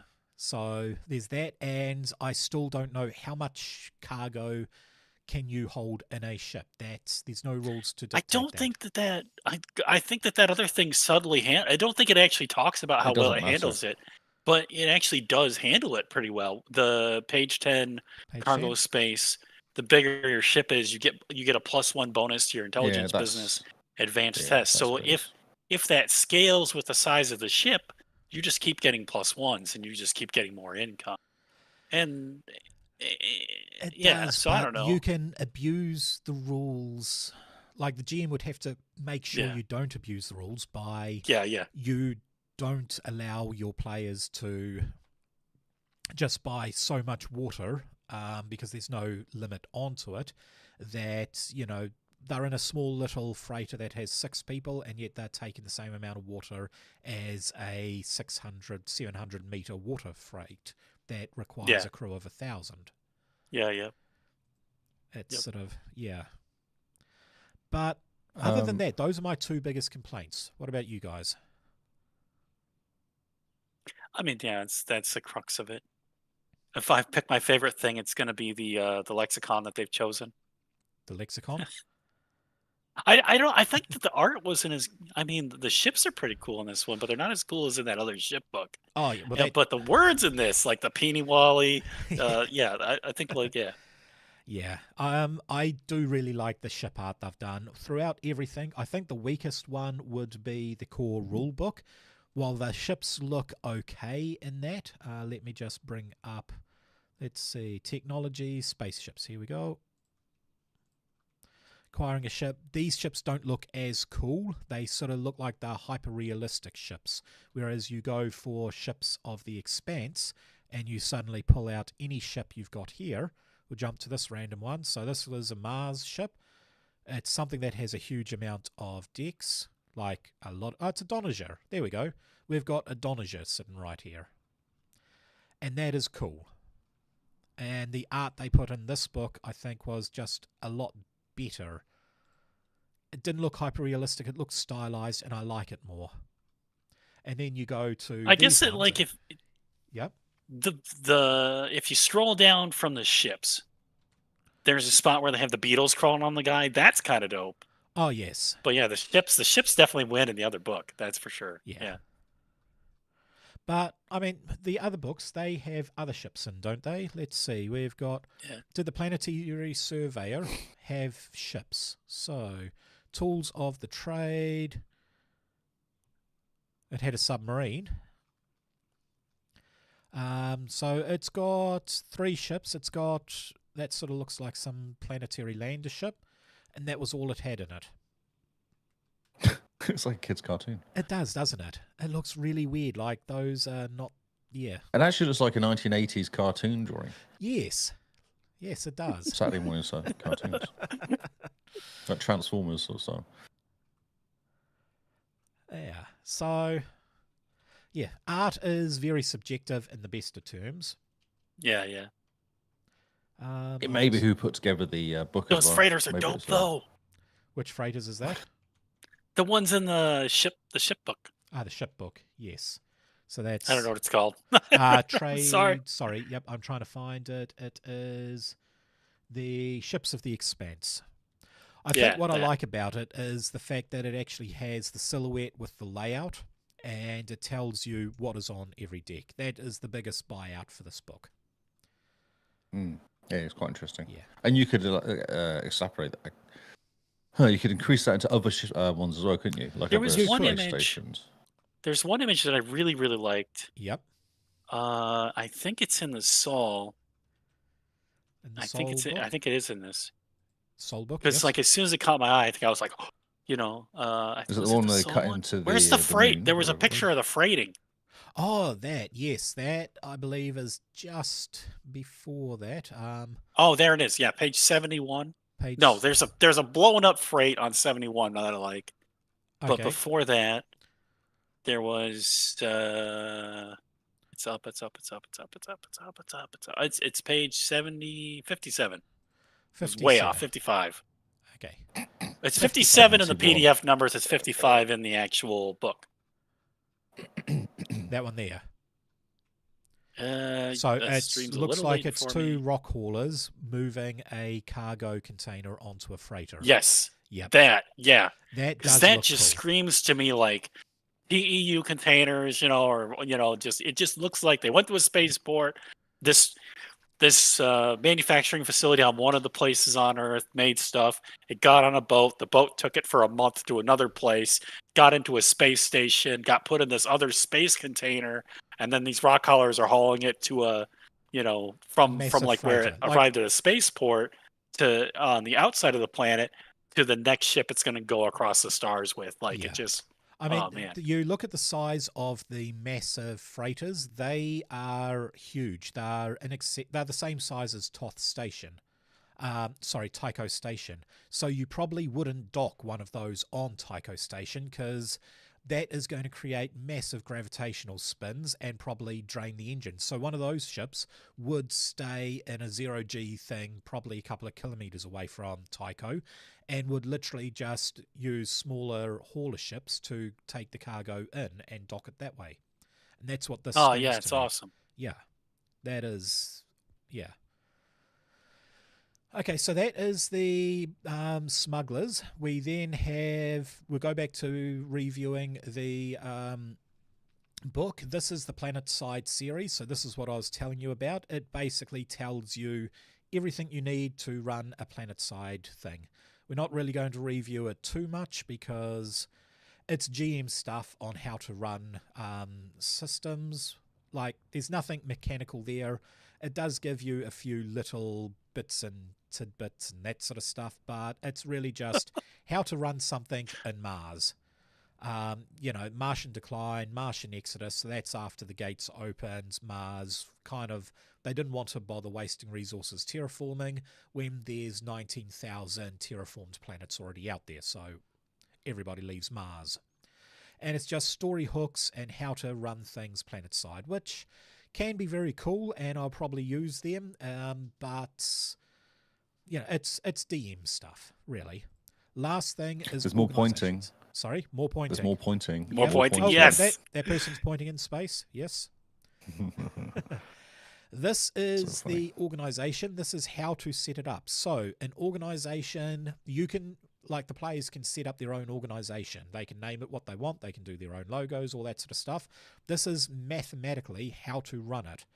So it tells you what they have, the economy that it runs, the force that they have, infrastructure media. Those are your statistics. Like a character has, accuracy, communication, constitution, dexterity, that sort of stuff. With an organization, you have your force, your infrastructure, your media, your science, the size of it, the resolve, all that stuff. So if we go down to sample, here we go. Economy focuses. So you have your economy. It does actually say how much you get. So to start one, you assign 7 points between economy, force, infrastructure, media, and science, and you get a 3, a 2, 2 ones, and a 0. So you build your organization like a character. Okay, I gotta ask, Yep. with the characterization of the organizations and the way that they've done the stats, could Lee and I play companies instead of characters, or is it not that crazy? You really, yes, you can, but an organization is more overarching. So you guys are working Oh, for okay. the organization. So you can found one, you can create one, and you would get these stats here that you have. So you get your stability, which is, how stable the organization is. You get your resolve. You get all this sort of stuff added, the same as a character, but both of you are kind of in control of it, if that makes. The events that happen to the organization happen over multiple sessions. They do. There's not like a session designed for a No. company as a okay, So they gotcha. say around once a month, like the same thing as paying off your bills. If you get a huge loan to buy a spaceship, that happens once a month.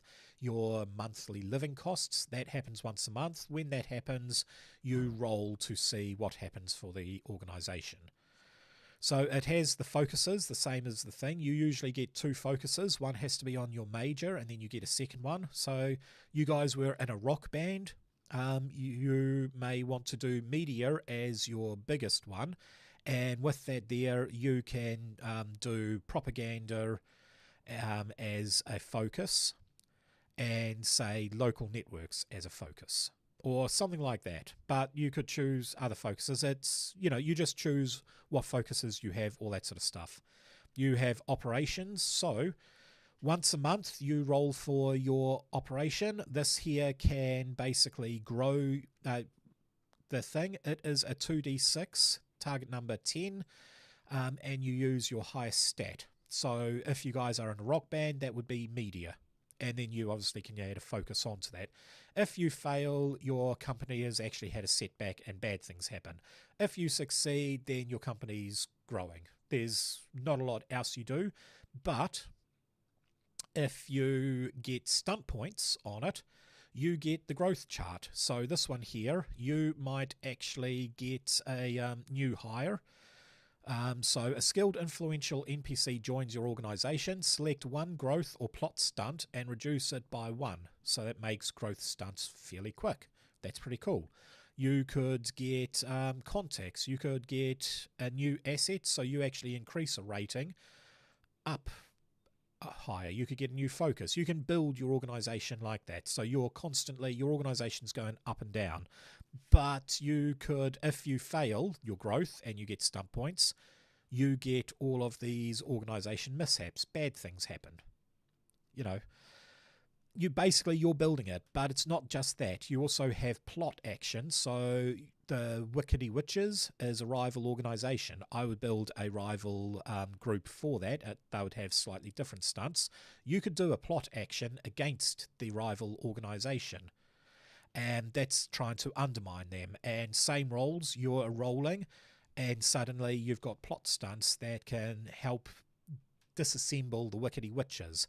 On top of that, you can do special missions within it to change the Wickedy Witches. So you guys stole the cheese and you blamed them for it. Well, that might make their resolve go down a bit. Or they might lose fans because of it. I love how we already have like a potential organization with already arrivals. Yeah. So this has been featured in a few of the books. It was featured in the companion for Fantasy Age, and I believe the companion for Modern Age. They had organizations. It's technically been featured in the Expanse once before, but that has been in... They use the same rules when building colonies on Outer Worlds. So a colony had structure, it had what it had good at. I'll see if I can bring it up. We'll go back to my Expanse and we'll go to Beyond the Ring. Why is that not loading? There we go. So beyond the ring, we go colonies here, and you'll notice a lot of the stuff: force, infrastructure, media, science, size, its stability, colony conditions. It tells you basically the same stuff. You've got focuses, slightly different focuses, so media is a little different. But yeah, they've used it for colonies, they've used it for organizations. Why do I have them both up and running? Sol system. But yeah, it's a pretty cool rule system that they've had for handling what you guys work for. So it gives you another goal. You can start your own trading corporation, and you could invest in ships. You could do that, and you can start making money by doing trade routes. And the more money you make, the larger your organization, the more ships you can build, the larger money you can make, all that sort of stuff. But another rival company, which featured at the start of this book, may be like, I don't like that, you guys are getting too big, I'm going to make you a rival, and I'm going to start sending privateers to take your ships out. And then you have, as characters, you guys have to basically try and stop that. So you have to go on patrol, or you have to hire escorts and all that sort of stuff. So we won't go into the in-depth rules, but we will just have a look at sample systems. So this one here is a cult. It has no economy. It has a bit of force, a bit of infrastructure, but high propaganda. No science, because cults don't often believe in science. They have a resolve of 2, stability of 30, and they're local. So a local one. You seem to be shaking there. Is that Barney there? It's Barney. He's a bugger. He's on my desk. He's whacked into the table on my desk. Yeah. A cool one here is Crime Syndicate. You guys wanted to set yourself as criminals. Well, here is a rival crime syndicate, all set up. Whoa! Whoa! Yeah, a lot high stability, a lot more resolve. So resolve, think of resolve as like your armor, basically. So if I was to attack you by doing a roll, the resolve is 5, you roll a 2d6 to attack. Well, you've got to get a 6 or a 7 plus whatever you are doing, otherwise it just doesn't impact them whatsoever. But everything over the resolve takes off their stability.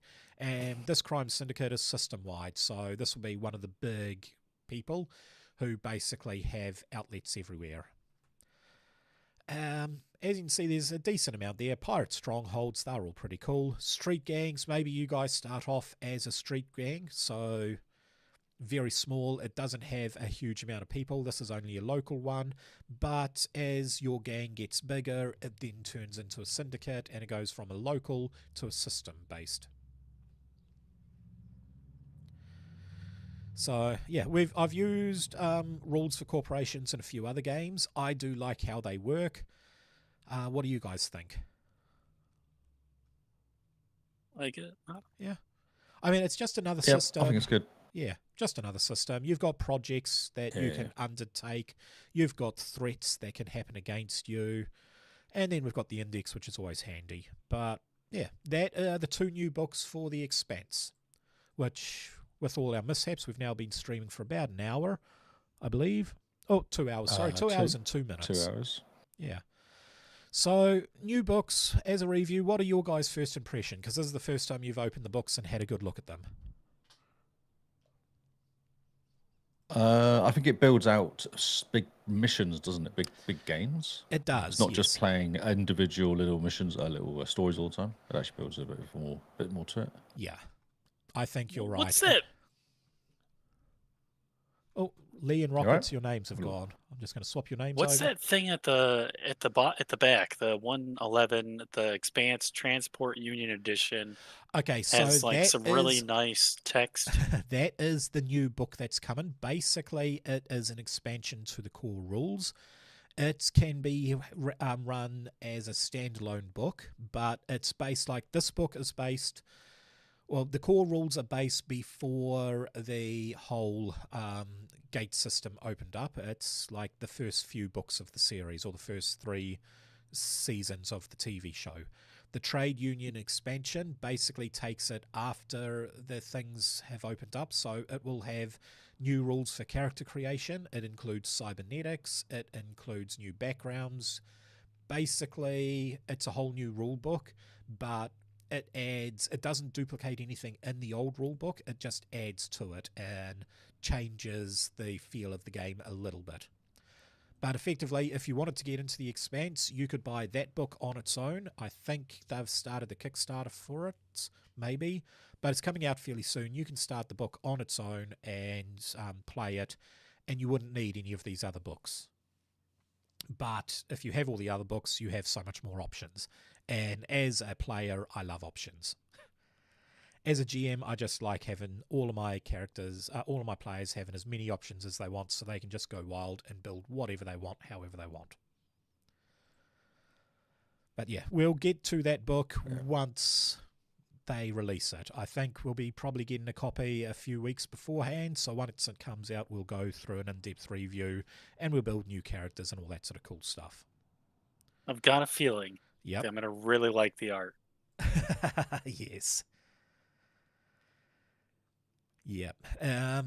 They have done well with the art on this book. There are a few things. I don't like how some of the characters come out. If I go to the core rule book, you can actually, if you go into the core rule book and go to, say, Earth, I'll put it back on the screen, it gives you the character options for, say, James Holden. I don't like him too much, but then you scroll down a bit more and there's Amos, and he looks like a potato. Potato with muscles, but he looks like a potato. So the space art is amazing. The ships, I think, just got better. The core rulebook had good ships, but I think it could have, the expansion books all just done it so much better. Character art, I really don't like it. Everybody looks weird.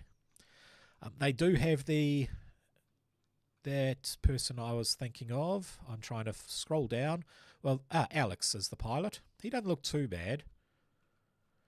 They go for Bobby.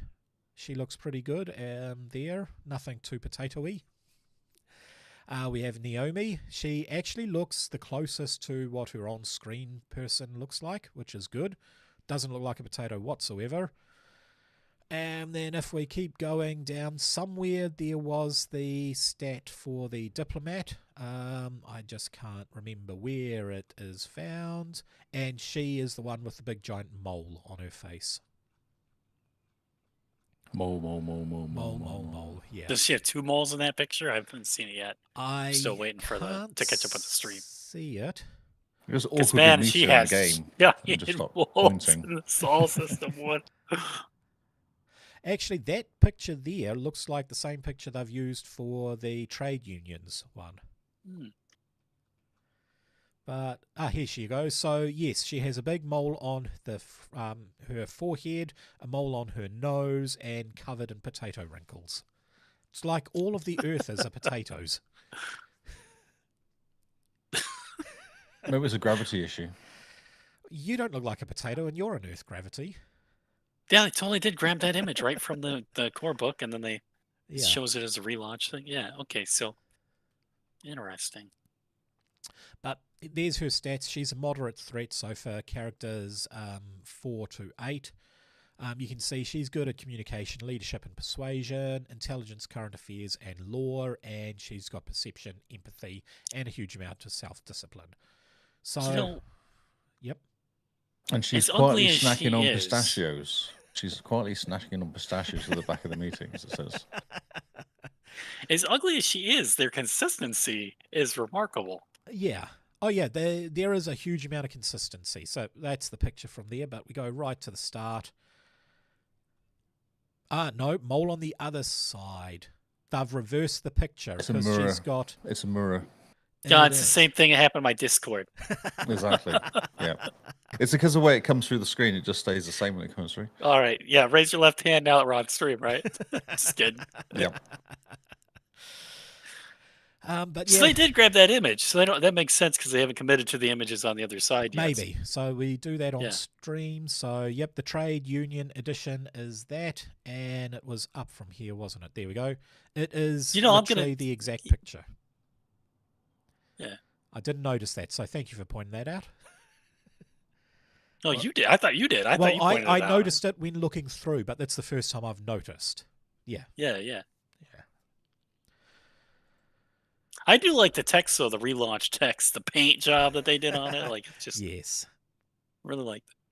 I'm a big fan of that style of retro stuff. Here it says the original rulebook was set between book 1 and 2 of the Expanse novels, but the trade union is set 30 years after between books 6 and 7 in the series. Okay. So new rules, new backgrounds, all that sort of stuff brings you up to book 6, Babylon's Ashes. And it has new stuff like the Free Navy combat, crew companions, Demon's Gate, so all sorts of cool stuff. Does it say when? September 2024. So that's when yeah. So Coming right up. I'm looking forward to it. I'm very much looking forward to it. And I will get it as soon as it comes out, and we can review it and we can try playing it. Oh, it's compatible too. It's okay, cool. Oh yeah, here it goes. This brand new rulebook does not fundamentally change the game, but new rules and new options expand on the book. Okay, so if you don't like these rules, you can use these. Yeah. Yeah, I would use all. It's the same as the Cyberpunk game, expanded on Modern Age. So that, or the likes of Threefold. It added a whole new system to it, but it just expanded, and a lot of it said, well, just refer back to this. So you don't need the original. You can run with just this, but you can run with either, both, neither. Well, don't run with neither. You don't play a game then. I guess I didn't really catch what your favorite things were, Lee. Oh no, I just thought it expanded on like having the example we used with the band we've got, having a business there. Actually, kind of interesting. Yeah. I think that's quite cool. I think because it's almost like you end up doing it. Almost builds. It's like at the end of the game, you have like okay, let's just sort out the organizational stuff. And you do it for the next game. I would say every just continues on big major stories. story arc. So if an arc lasts a month, then once the arc is finished, it's like, okay, let's see how much income you have. You're living this sort of lifestyle.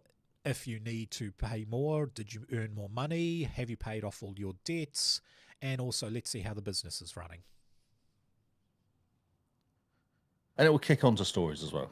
That's what it does, isn't it? Ultimately, it will kick onto other stuff. Yeah.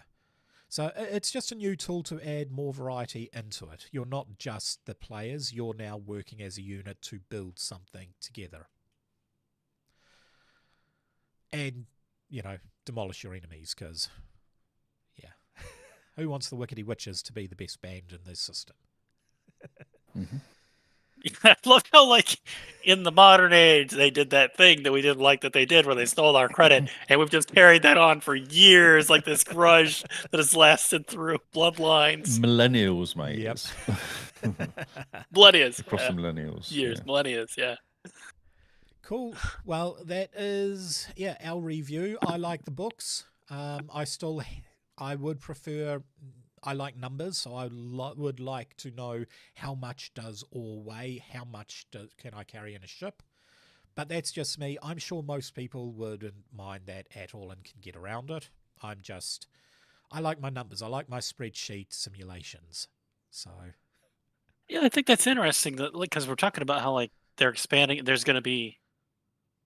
Well, I guess I don't know. I was assuming, I was guessing maybe that it was going to be like optional rules, like if you want these rules or if you want those rules. But if they do have, if that is what they're doing, it would be cool if they had like, you want to get into the nerdy weights and metrics and volumes and money and all this math and like.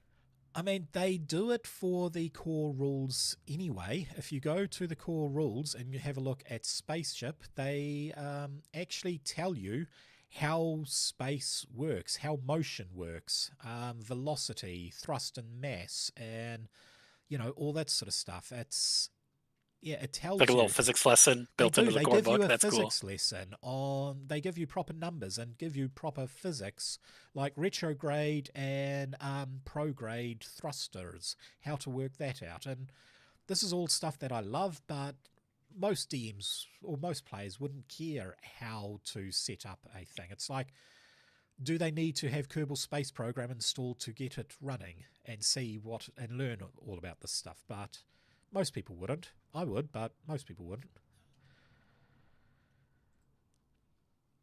Just deep in thought, Lee. No, I'm not. I'm just listening. That's all. It's you ignore the rules that you want to ignore, though, don't you? That's the That's the GM way does. the He game ignores works, rules. yeah. Also. Exactly. That's how it works. So if you want the detail, you can. If you don't want it, just ignore it. Exactly. That's I what I was ignore the thinking. churn. It's like it doesn't. Yeah, exactly. And also, it's down to the players as well. Sometimes you go, these players are not interested; they just want to go and shoot things. Exactly. So you just play it that way. So yeah. One of my games, the players are basically a murder hobos in an epic dungeon, and that's what we play. And it's fine because that's what everyone wants. We don't worry about having to do survival mechanics or how much weight. It's like, you guys want to loot absolutely everything. Okay, the first thing you guys all find is a bag of holding. Now you can just stuff the bag of holding totally full and just loot to your heart's content. And that's it. Yep. So, yeah, gaming is ignoring what you don't want and having fun with what you do want. Mm-hmm. Cool. Well, we will stop it there. It is almost 3 o'clock local time, and let's see, we have hit. I'm just going to see what temperature we are because it's freaking cold here. I'm so cold as well, which doesn't really help. My hands are actually hit ice. Double digits. It's the first time in a few days we've hit double digits. We are at 10 degrees, but when I turn the computer on, we're at 6 degrees. And we're winning. It's 11 here. Ice. Oh, you're at 11. You are beating me by 1 degree. That is freaking hot. Yep.